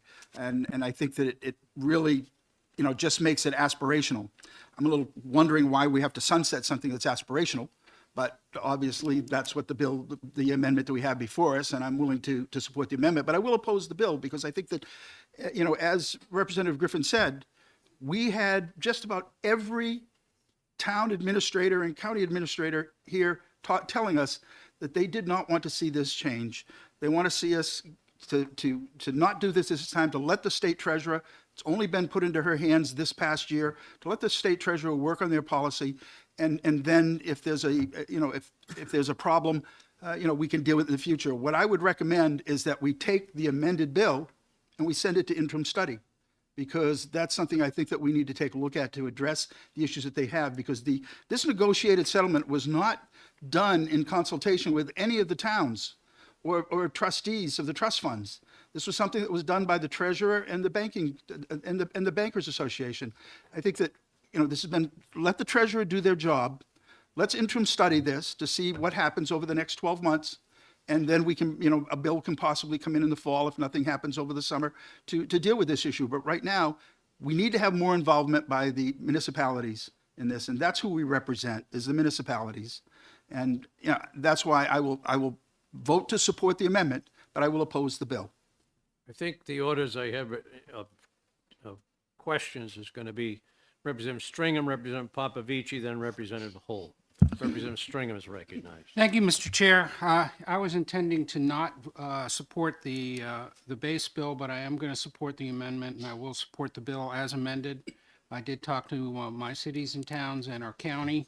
Our county, for example, has $5 million in PDIP out of $35 million total investment. The rest is all invested in state, so there's still a lot of money, I believe, going in that direction. But there was a sentiment that this is state money, and it makes sense that everything else being equal, it would be good for the money to stay in state. And with an aspirational amendment that's put forward this way, I think that's enough. That when the fund is going out to look at places to put their money, I believe I heard that There was 20 banks they do business with, none of them in New Hampshire. It'd be nice that they consider New Hampshire as part of that portfolio. And I think this amended bill does that. And I compliment both the originators and the amenders for doing this work. Thank you. Representative Popovici Mueller. Thank you, Mr. Chair. In the interest of brevity, I will state that I second most of the statement of my colleague, Representative Grassi. A couple of differences between me and him. I don't really see this as an aspirational policy. I see it as a soft mandate with gentler wording, so I will support the amendment, but I still consider it something that will lower the investment on returns. My other minor nitpicking is that we don't represent the cities or the towns, we represent the residents of the state directly, and they are the ones I'm concerned about because they will end up having to pay higher taxes because they will get less return on their investment. And to make a long story short, the last thing I'll say is that this is not a all things being equal. If all things were equal, the money would already be invested in state. It's not invested in the state because there is more of a return to be made somewhere else. By forcing part of it to be invested in the state, we are lowering these returns, and this is why I'm going to support the amendment but oppose the bill. Thank you. Representative Hull. Thank you, Mr. Chair. My question is there an interest by the committee as a whole for an interim study on this? I've heard it from one person. I'm aware of some others who are supporting the amendment because it makes the bill less bad. But given that we're trying to do significant policy in an off year, is interim study a better motion? And is it possible to see if there's a majority to take that up right now? You would have to defeat the motion before us to take up another motion. Okay. Representative Hacken Phillips. Thank you, Mr. Chair. I was wondering if I could ask Representative Sweeney if he could speak a little bit about the origin of the 6-month sunset. Maybe you could. It's not 6 months. 6 years. Oh, it's a 6-year sunset. Okay, that makes much more sense, and I retract my question. Representative Grassi from.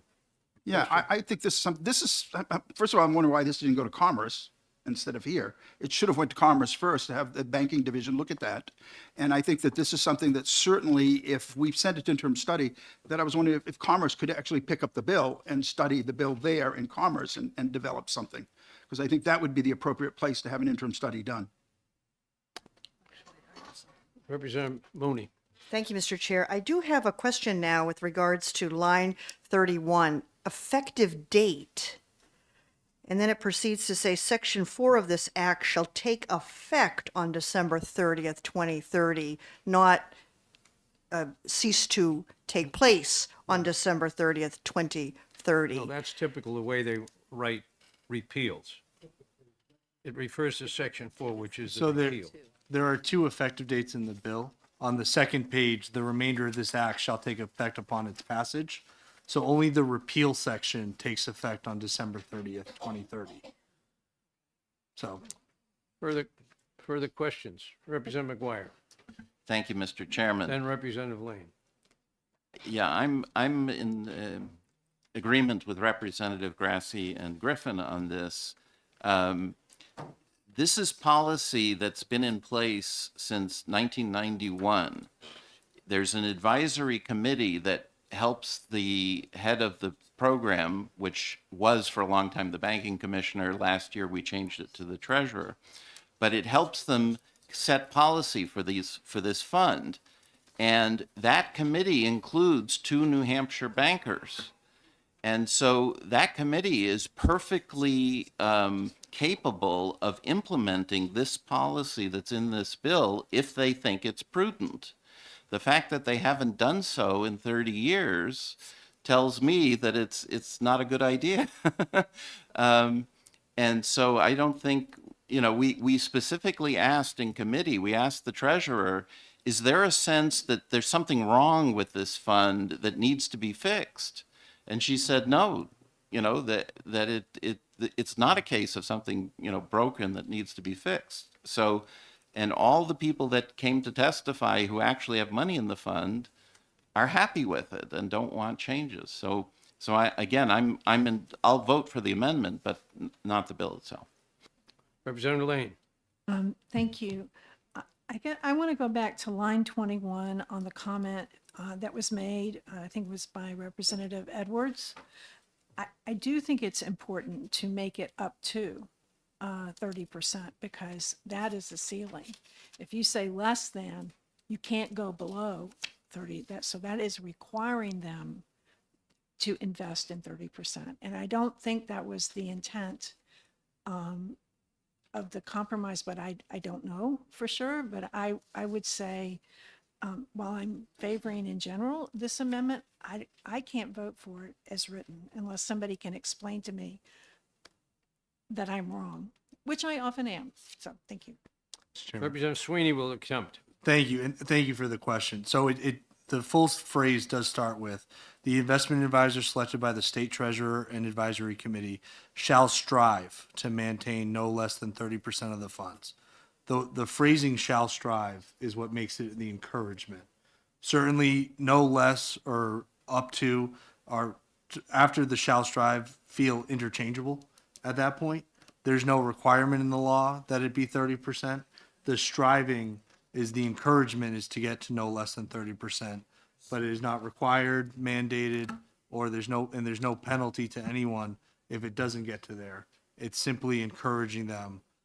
Yes, it's encouraging no less than 30%. It's a takedown from where it was at 100% in the original bill. So it's just to get to that encouragement level. But with the wording shall strive, it makes this bill encouragement, not a mandate. The only thing that is required is in the second subparagraph 2B, where the investment advisor selected by the state treasurer and advisory committee shall achieve and maintain the highest attainable rating for stable value local government investment pools. That is the requirement that's in the bill. The section above is the encouragement, legislative intent. Thank you. Does that answer your question? All right, follow up. Thank you, Mr. Chair. No, wait a minute. Here's a follow-up for her question. Then I'll come to you. Thank you, Representative Sweeney. I guess I would respectfully disagree with you because when somebody's parsing the words, I think the goal, at least that I understood, was to invest up to, and I know, and it would be striving to be up to. So I have some concerns with that. Part of it, and my thought was, if it doesn't change the meaning to you to say up to, could we, I know we've amended this thing to death, but if we do that, amend it, and then also correct the effective date at the last line on page 1, we could vote on this tomorrow. Representative Griffin. Thank you, Mr. Chair. All other things being equal, it seems to me that the state treasurer and the advisory committee would try and keep investments within the state, particularly if the returns were the same. So I think this is the bill and all these amendments is redundant. I think either we should study the bill, make it on interim study, or just defeat it. We really don't need it. We know that the treasurer has only recently taken over control, the treasurer's office, and she testified that they are currently reviewing policies with the advisory committee. And I think we should let that process work its way out. The people already have the ability to invest as they see fit in New Hampshire. And I can't imagine that they wouldn't if they were getting the same returns and the same safety. Representative Edwards and Representative Rotate. Thank you, Mr. Chair. 48 hours ago, I would have wanted to have said exactly what Representative Griffin has said. And in the course of some phone calls and discussion with colleagues I respect, I was willing to do this on a limited trial basis for 5 years, see how it works out. But I really had it in my head that it was a ceiling of 30%. And I understand the power of the strive to comment. I get that. but it still seems to me like it's sending an opposite guidance message than the one I intended to have us send. And so I think I don't really want to support this amendment as written, and I apologize if I failed to communicate to that, but interim study would also be a really great alternative. Representative Grote. Thank you, Mr. Chair. So I'll support the amendment. I understand the up to or no less than, but that's something that we can change. And I do think that this is a good option for New Hampshire because it keeps the money here. To me, if the interest rates within New Hampshire are not competitive enough, then the Treasury has the option to go elsewhere. But I think giving the chance for New Hampshire to have these funds and use them to build upon the state is a great idea. And I would support, and I hope that people will look at it that way. And this is an option. We are presenting an option that is good for the state. Representative Hacken Phillips. Thank you, Mr. Chair. I just want to allay some of the committee's concerns. As a former banker myself, I understand the importance of the Community Reinvestment Act and the true trickle-down benefits to our community here in the state when banks are putting more development funds into their service areas. You know, those values of those properties that they invest in create more tax revenues for our communities. And that trickles into the state so we can provide more services. So there is a secondary, perhaps uncatchable benefit. You know, it's hard to quantify that immediately, but we do know from the folks who have really run the numbers and reported on this issue that there is a huge potential benefit to our state that can come as a secondary benefit from whatever perceived minor or de minimis loss of investing from moving those investments from out of state to into state. So I really think that the sky will not fall if we, in fact, undertake this opportunity. I do think that the timing of the 6-year, trial is a responsible amount of time to see if this is something that can take hold and benefit our state. I believe we would see that secondary benefit within that time period. And I have observed the treasurer speaking with the prime sponsor of this bill, talking about the importance of sending the policy committee a piece of legislation that gives them direction to try to strive for this 30 percentile or some threshold amount for the state for these investments. So, that's an important signal to send to that committee and to the treasurer. So I really believe that, we should not be sending this to interim study. I think this is something that we can act on immediately. And, whether or not it's up to or at least the 30% threshold, I think is really not critical. I'm happy to defer to the community on that, or to the committee on that. It's just, this is a really, really strong opportunity for our state to really sweep up some of the benefit from the PDIP that is not currently being realized in our state because those investments are going, frankly, internationally. So for those of us who have really dug into the weeds on the issue and to the division who have really dug into this issue, I think we would be missing a huge opportunity for investment in our state if we just put this into interim study. I think, every day is critical and this money could really be put to use for our state. And I hope the committee will, I hope they will see that secondary benefit and vote with it. Okay, I've got 3 people waiting to comment. Representative Popovici, then Representative Cabriz, Cambrils, and then Representative Grassi. Thank you, Mr. Chairman. To make a long story short, there were comments made that we need to give New Hampshire investment opportunities a chance. I can assure you that they are having this chance right now. I mean, there is nothing preventing the PDIP from investing in New Hampshire if the returns in New Hampshire are appropriate.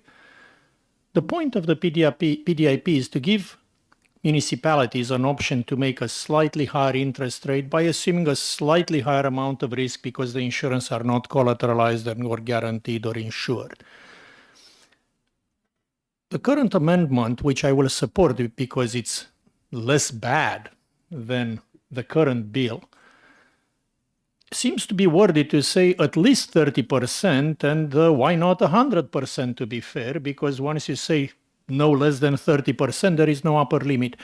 Look, the opportunity that we are missing here is the opportunity to force the municipalities to take a lesser amount of return on their investment, and therefore it's an opportunity to burden our taxpayers a little bit more, but boy, will we feel good about it. So I would appreciate if people tell you that in investment there are all those unquantifiable and unmeasurable benefits, to remember that you can always count dollars and cents, and that our job when we give these opportunities to invest to our municipalities and therefore our citizens is to not chain them with so many rules that they cannot make any returns because we want to micromanage where the money goes. In the interest of brevity, I will stop here. If anybody wants to spend a pleasant hour in the hallway, I'll be happy to expand. Representative Cambrils. Thank you, Mr. Chair. I think we're overthinking it. This is simply an encouragement amendment. There is no mandate here, not even a soft mandate. And I got to think with currently 0% of the fund being invested in New Hampshire, there's got to be a little bit of room there to look at New Hampshire. And even if this does nothing more than get in the future 5% investment, 10% investment in New Hampshire, it's a good thing.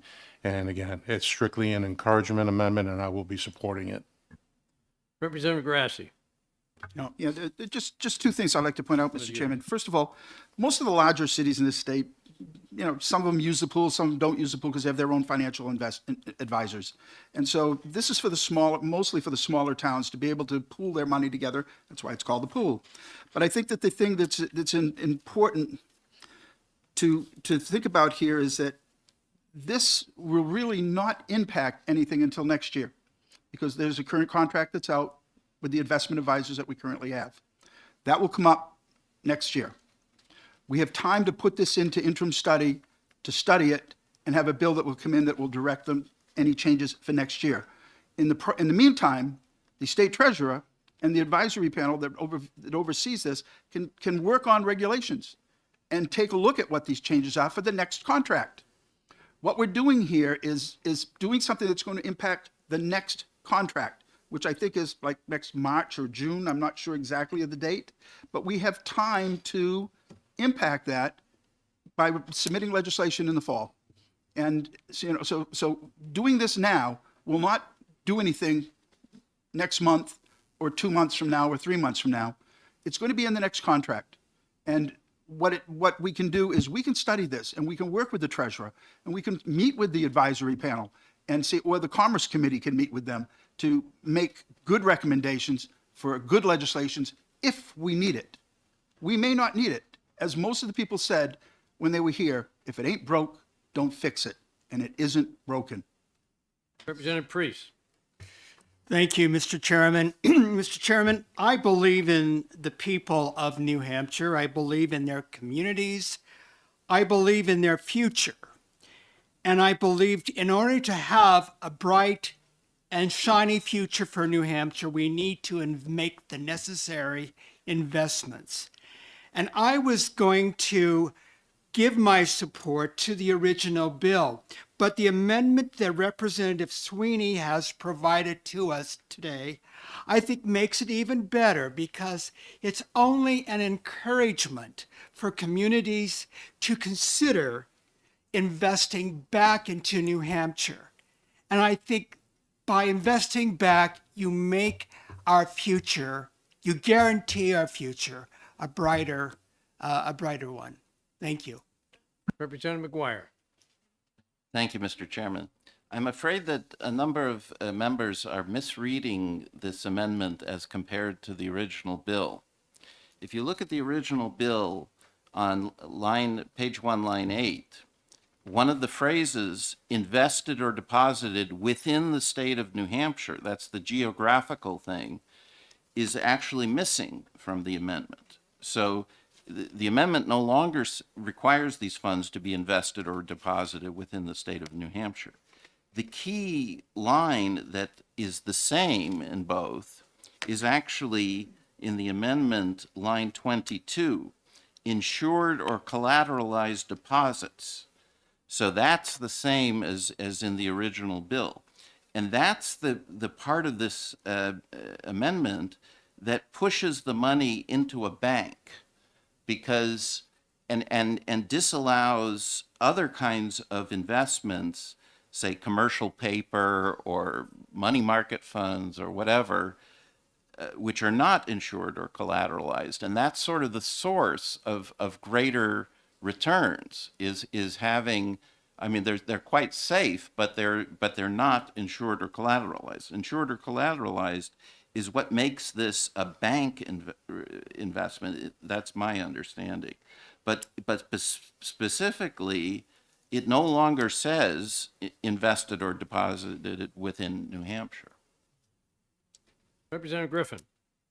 Many of the comments we've heard here, particularly those in favor of the bill, operate under the assumption that of the $700 million in the fund, none of it is invested in New Hampshire.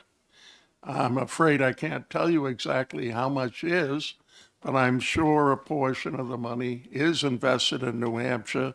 And by moving this interim study, we can get an answer to that question.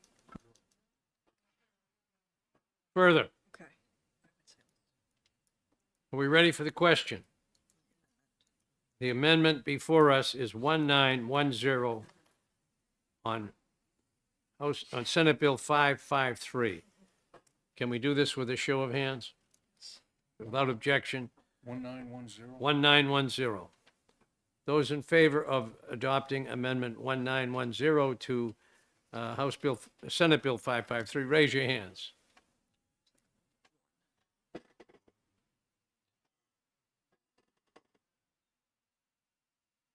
All right, good vote, and the amendment is adopted. 25. I did not vote for it.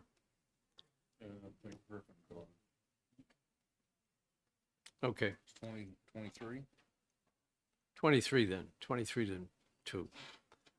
Now the next motion, Representative Sweeney. Thank you, Mr. Chairman. I move ought to pass as amended on Senate Bill 553. And I think we've debated the amendment and the underlying bill. So I have no further things to add. Thank you. I'll second Representative the Abel? amendment. You second?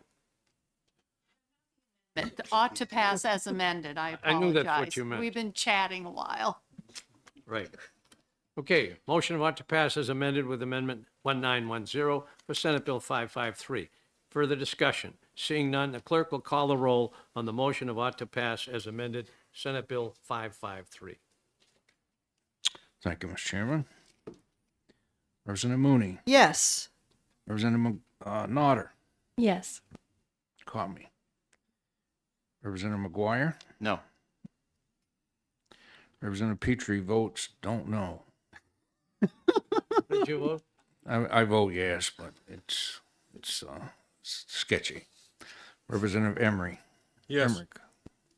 Representative Griffith. No. Representative Edwards. No. Representative Bean. No. Representative Hole. No. Representative Sweeney. Yes. Representative Cambrils. Yes. Representative Popovici Muller. No. Representative Wallner. Yes. Representative Leishman. Yes. Representative Grody. Yes. Representative Lane. Yes.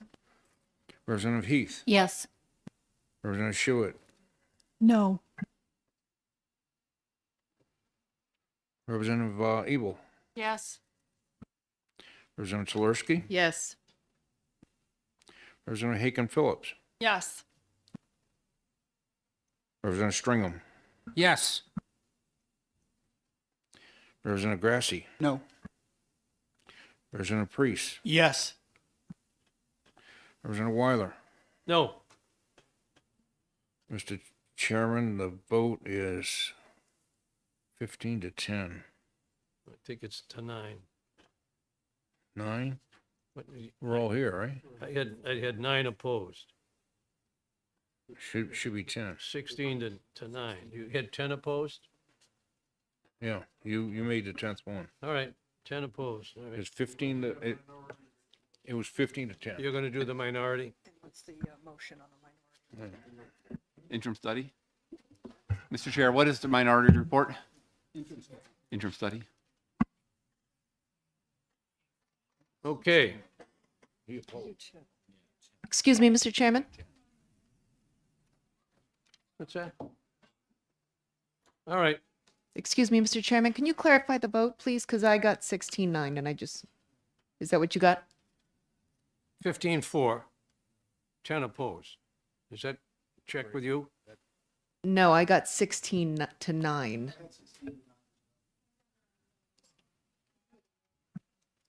Let's do it again. Well, the record shows 10 no's, right? That's what I thought, but let's. Yeah. How many no's were there? 1, 2, 3, 4, 5, 6, 7, 8, 9. 9. All right.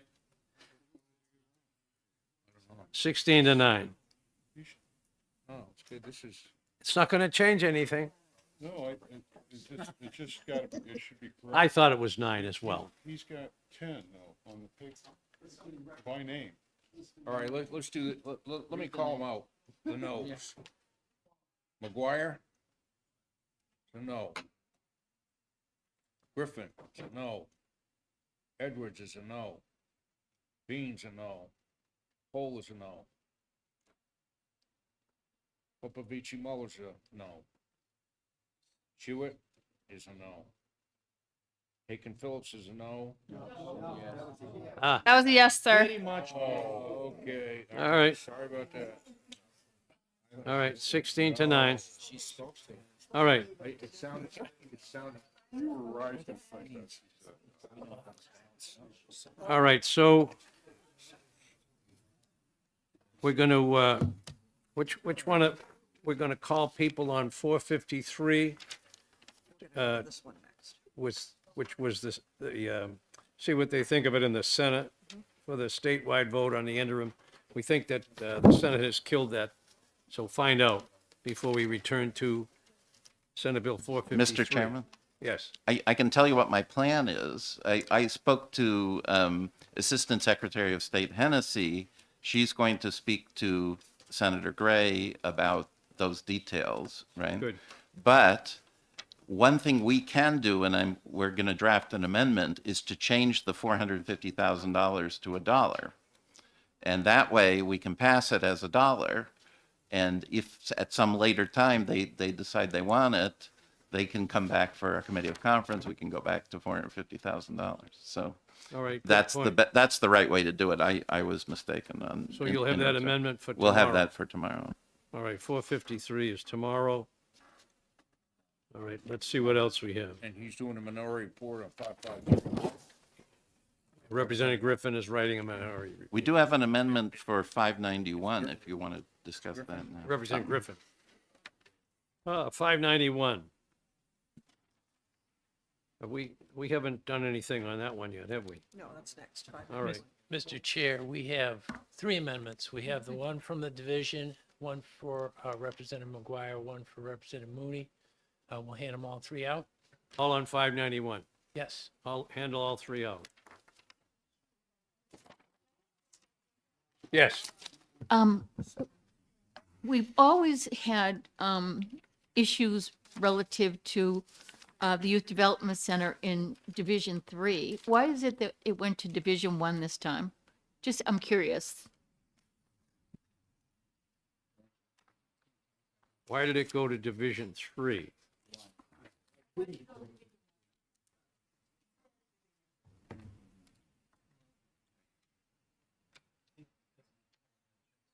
It was more in Department of Justice than it was Department of Education. Which is, yeah.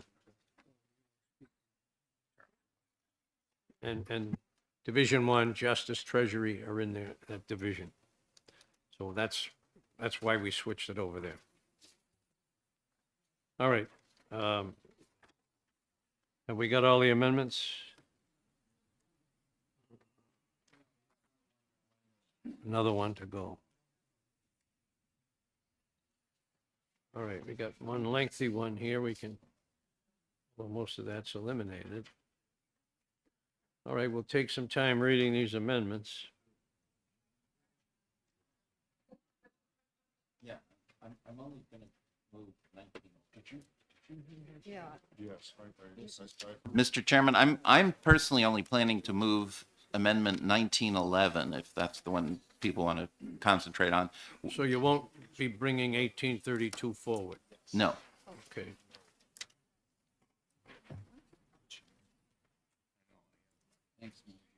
And just to explain 1911 briefly while you're reading, it eliminates paragraph Roman 14 from the bill. So.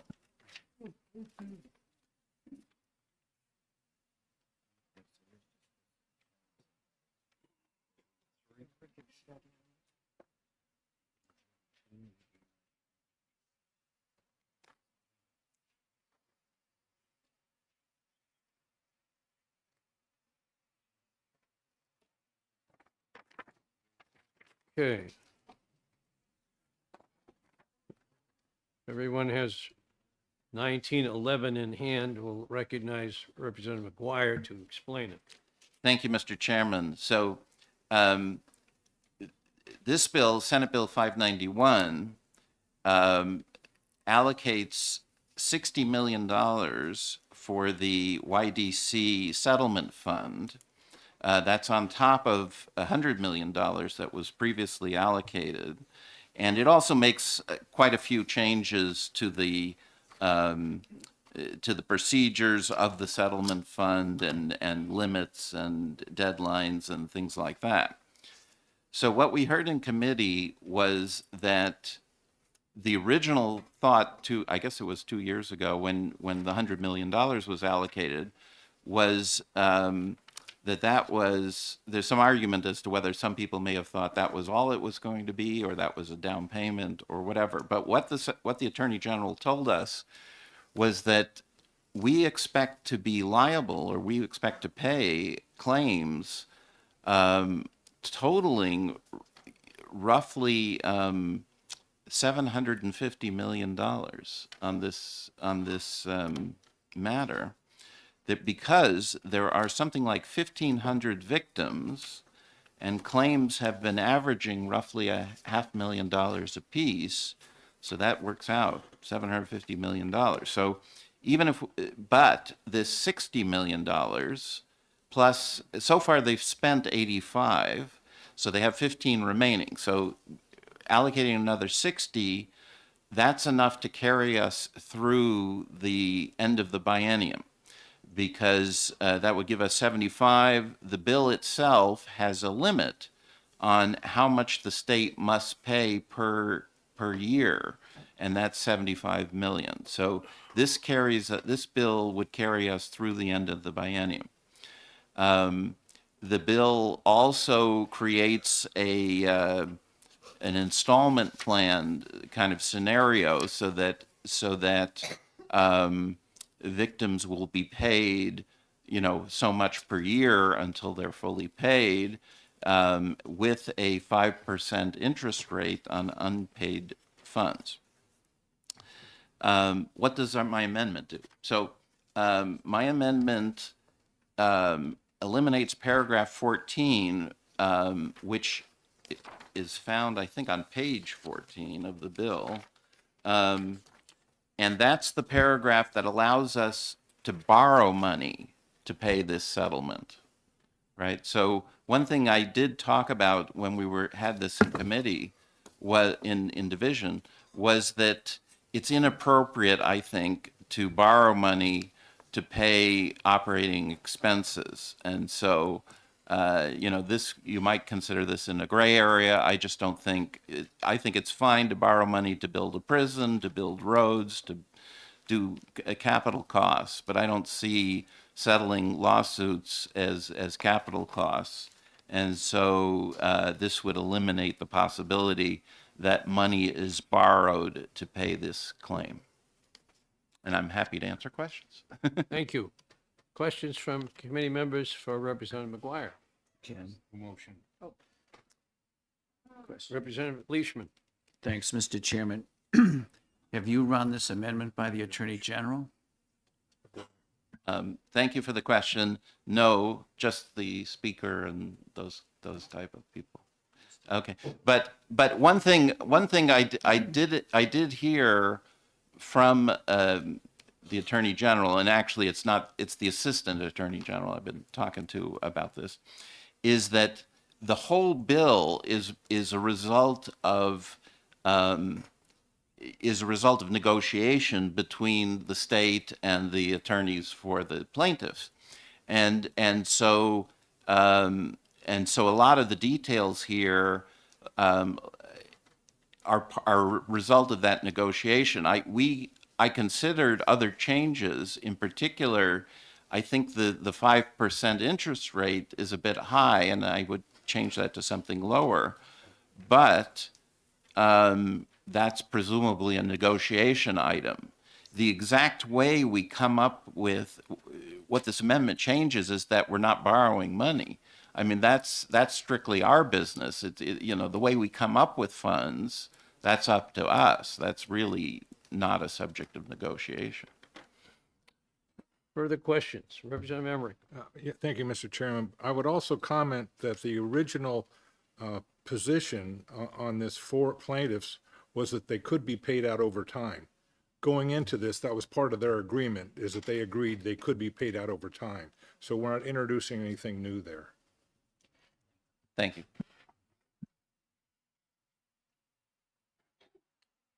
Representative Mooney, is your amendment, could it be part of this one, or is it separate? Separate. Okay. Question over here, Representative Grote. Thank you. I have a question for Representative McGuire. In regards to the attorney's fees, line 22, how did you come up with the 33.33%? Yeah, thank you for the question. So it reads as though my amendment is doing that, but it's just the way it's drafted. That's from the original bill.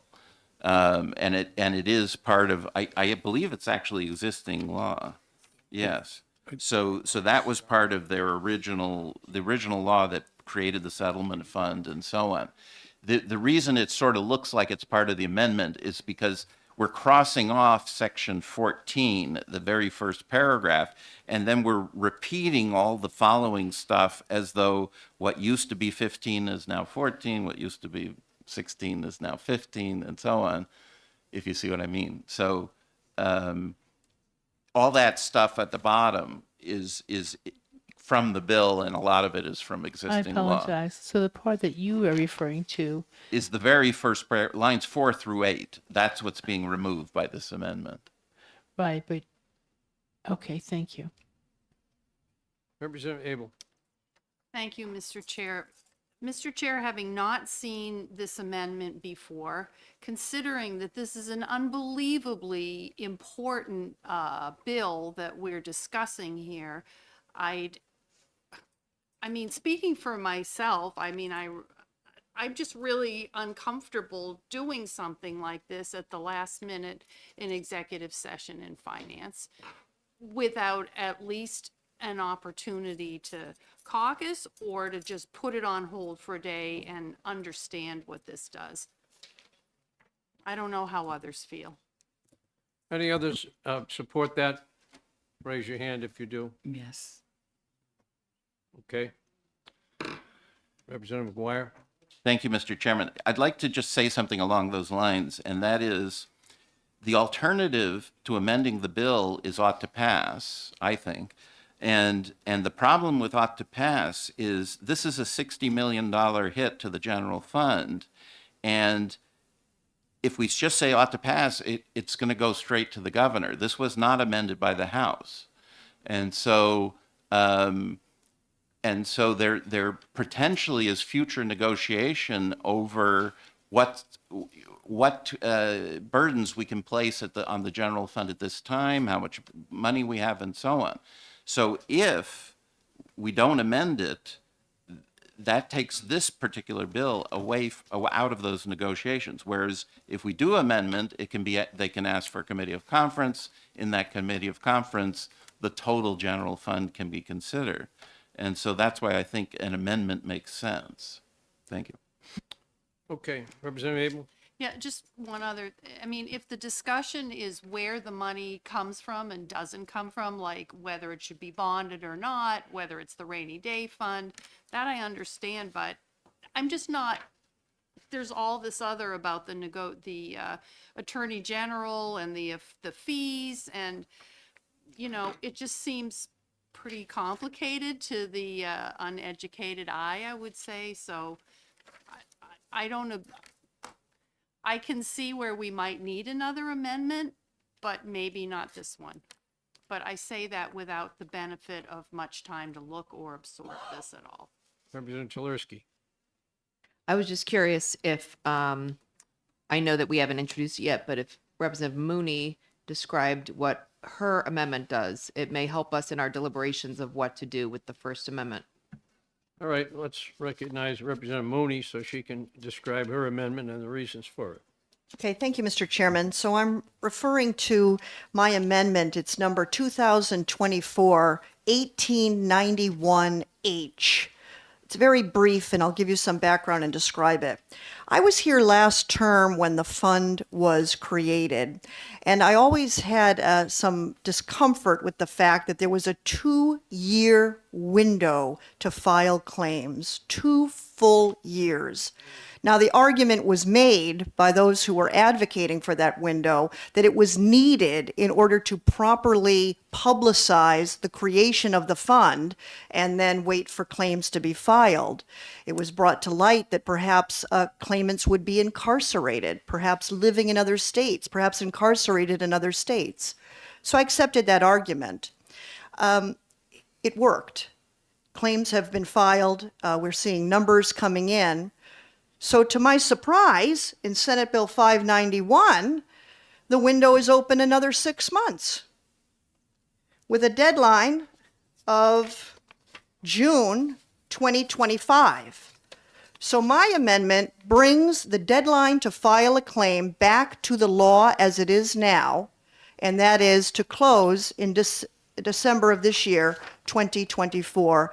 Again, keeping the window of filing a claim at 2 solid years, no more. Thank you. Further discussion?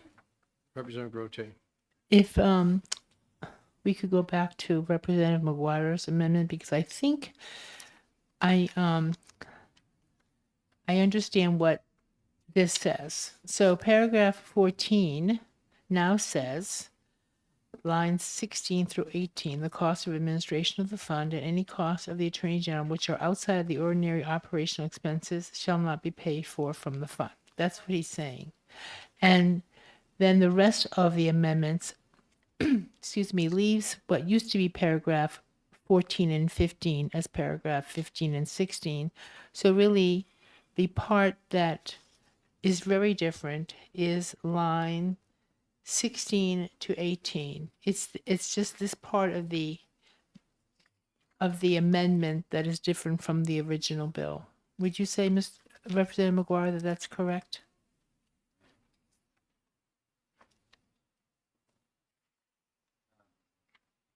Thank you for the question. So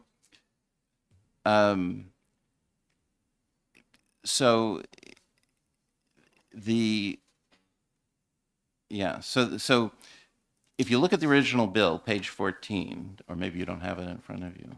Okay, so that's the issue. So the original bill in section 14 crossed off this stuff on line 4 through 8. Okay, it added stuff that's not on this page, right? It added a whole paragraph about borrowing money. Okay, it used to say, it says in the bill, to provide additional funds not otherwise appropriated, the state treasurer is hereby authorized to and shall, upon approval of joint fiscal and governor and council, borrow on the credit of the state for the purpose, and for said purpose may issue bonds and notes, and so on, right? So that was the borrowing part, okay? The stuff that you see on lines 4 through 8 was actually the crossouts. That was in the bill. Those were crossouts in the bill. The stuff on 9 through 16, those crossouts were in the bill. All the stuff at the bottom, the cost of administration, all that stuff was in the bill. See what I mean? So this amendment is eliminating something from the bill that's not on this page. Okay, it's on page, in the bill, it's on page 14, lines 20 through 26. And it's all about borrowing. It's not about anything else. Someone from the LAB just generously loaned me their version, and I understand now. Thank Okay. you. As long as I'm here, so that answers your question. Yeah. So let me speak to Representative Mooney's amendment, which has my name on it because I was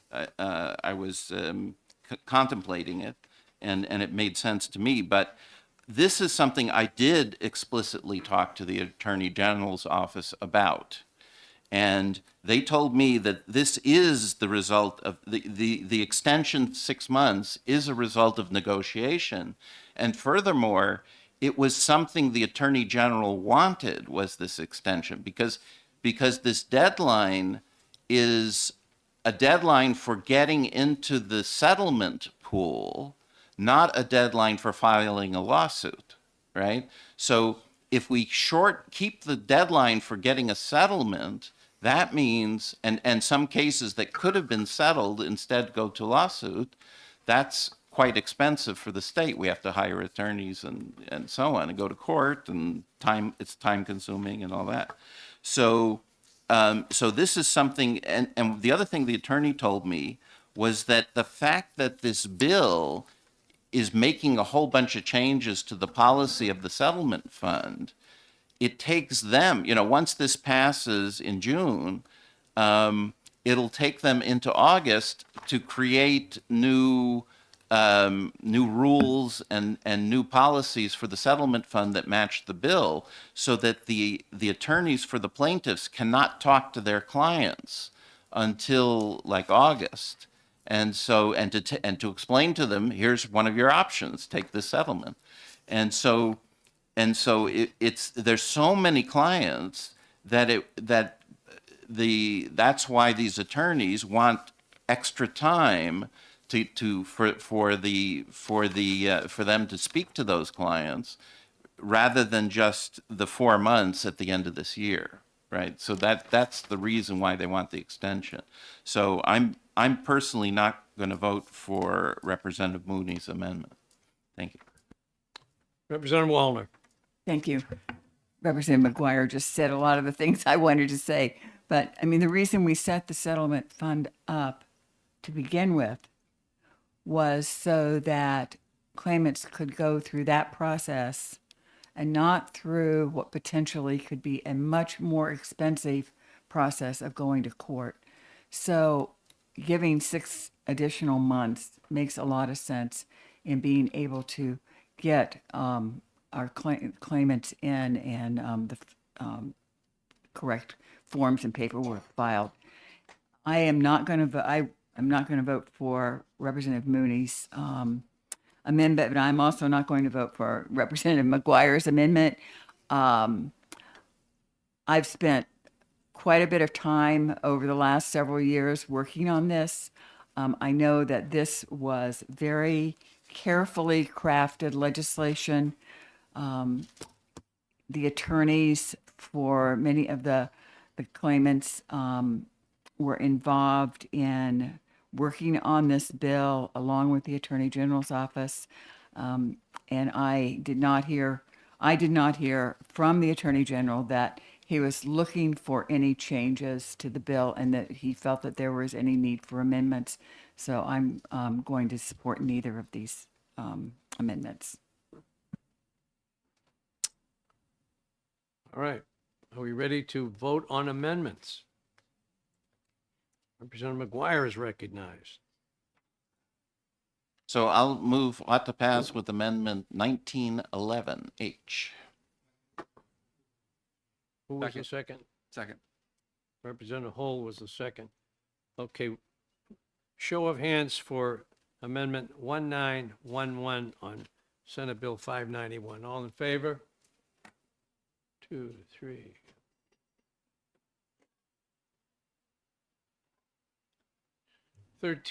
That's a majority. And I'll also like a vote on Representative Mooney's vote.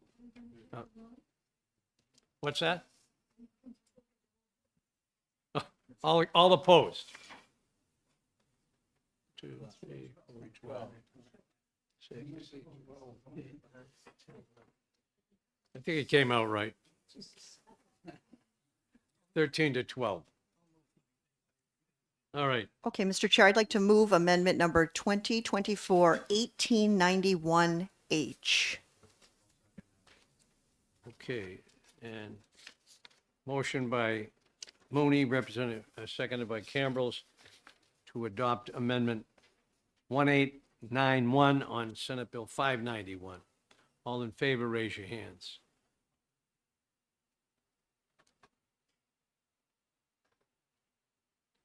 All right. Opposed?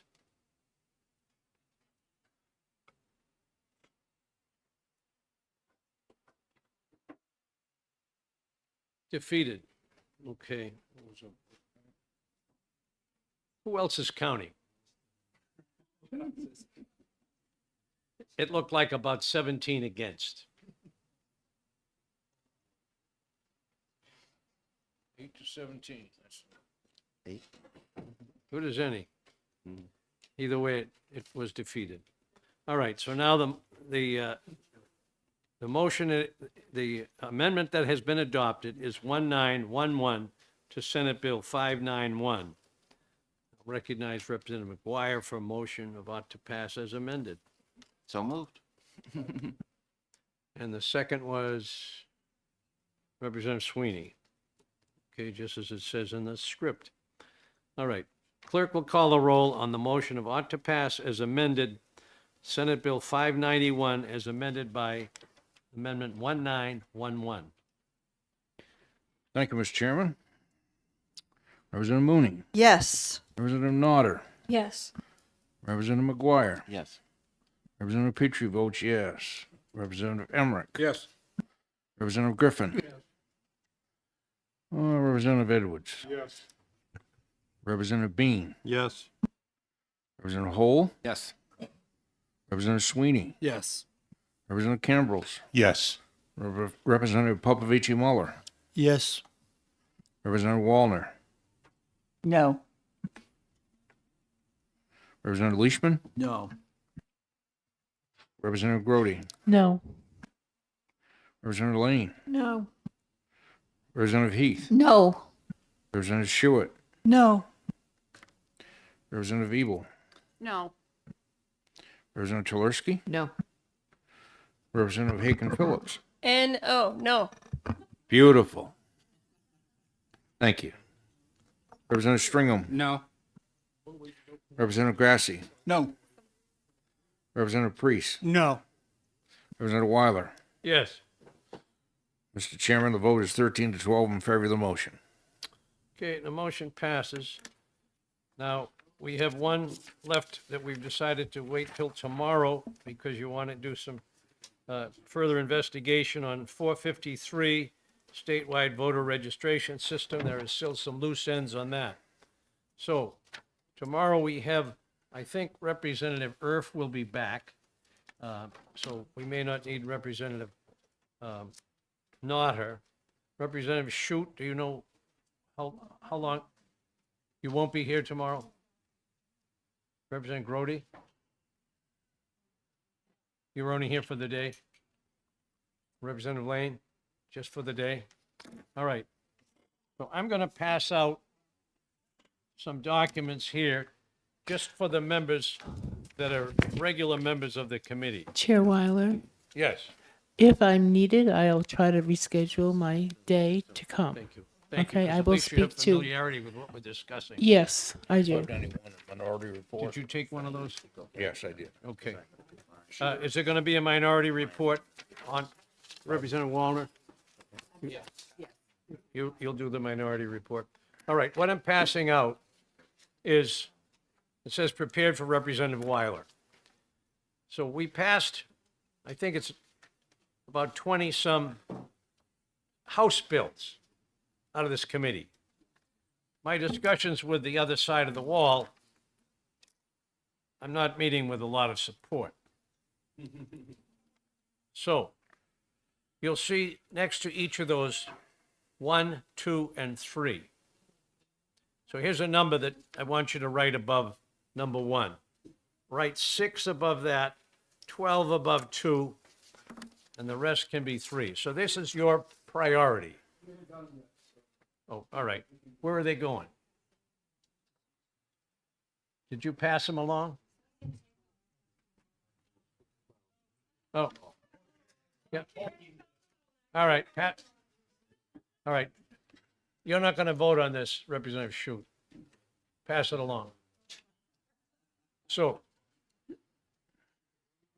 here's the plan. Here we are as the Finance Committee. We worked on all these bills in this committee. These are the ones that passed. So if they're well supported by this committee, I want your priorities.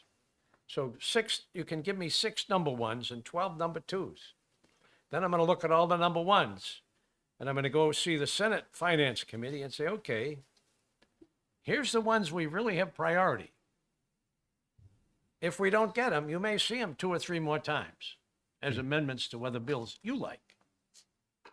So that's the way I want to proceed, but I want to feel that the committee has some input to this, that it's not just my ideas, but, and you may decide it by the amount of money, or you may decide it by how you felt about the bill. Representative Griffin.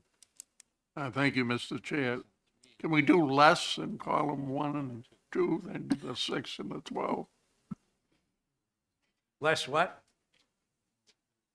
Can we, column 1, you're suggesting 6, can we do less than 6 in column? Yes. If there's only 2 or 3 that you really have priority to, then that'll help me. Representative Wallner. Yes, I'd like to know when do you want these back? Can we bring these back tomorrow? Yes. No, I'm after not, we have them not discussed? asking you to do them today, but I know Thank we'll all you. be back here tomorrow, the Thank you. regular members. Thank you. And I want you to have time to look them over. And, I don't expect you to make instant things right today, but some of these may need some study. Representative Hall. So now that I have the form in front of me, right, we get to select 6 for a number 1 and 6 for a number 2 and the balance for number 3. Well, Okay, here you, it's 12 for number 2, thank you. and all the rest are 3s. And you don't have to score every one if you're not that interested. You might just give me your top ones, or it's up to you. But I'll be looking at the ones that get number 1s. I'll be scoring them all up. Representative McGuire. Are these anonymous, or would you like our name on them? If you want to write your name, that'd be fine, if I have any questions. Thank you. Okay. They didn't leave room for your name, but I would appreciate it. Room at the bottom. Any comments where you say, if I don't get this, I'll kill somebody, or something extreme. But, obviously there's some that we on this committee have put a lot of effort into some of these bills. And I don't like to see the way the Senate's treating them. Representative Hall. Thank you, Mr. Chair, but there's a huge difference in terms of the spending for several of these. There is. And should we be encouraged to start looking at how to get to a total below a certain dollar value? Because 2 of these are the bulk of this by themselves. Yeah, some of these are all the money, and so what I'm looking at is if there's something under $1 million, and there's I probably mentioned to you before that I went to an ARPA meeting where it just was me and the speaker and a couple of senators and the head of the budget and head of Gopher and so on, where they have had ARPA money that must be spent. So some of the projects that began initially to be funded by ARPA either were canceled or were delivered for less money or had got discouraged for whatever reason. Some of that money is still here. So when I went to the ARPA meeting, here's 3 bills that you will see tomorrow, the amendments that have been prepared, that the Senate has already put ARPA money. One of those that you might remember is the Hampstead property tax. They put that in the ARPA money for fear that we wouldn't approve it. And there was a couple others that escaped me for the moment, but I'll tell you tomorrow. So anyway, if they're going to get ARPA money for their bills, I want ARPA money for our bills. So your monies, your choices that come high on the priority list, and like we know, $50 million is going to be a tough one. But $1 million, $2 million, 100,000, 200,000, that might be there in the ARPA money. So I'm going to go to the head of the budget there, Jim Gear, and say, okay, give me these bills, as many as you can. Take this money and give me some more out of ARPA. We may meet as late, from what he said, as next November before we know how much of this ARPA money. So some of these things may not be funded right away.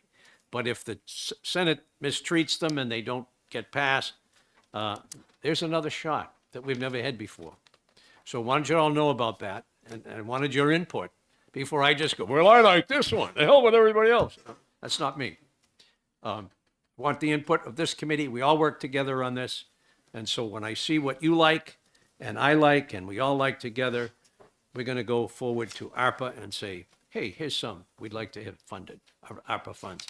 It's not a done deal, but it's maybe better than what we're left with at the time, because these add up to a couple $100 million, or some of all the bills between the House and the Senate, and there isn't that much money in the surplus fund.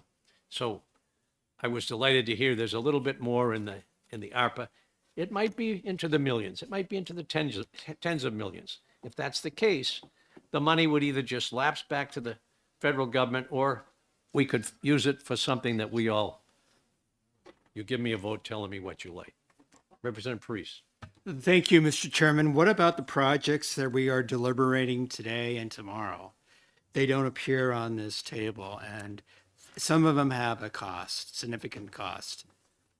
Since the Senate has already shown the ones they wanted to support in the ARPA funds, I figure their priority, they've taken 3 of the ones that we've done and we haven't done final knowledge on, but I will show you tomorrow by amendments the 3 that they have given alternate fundings, and we won't have to worry about.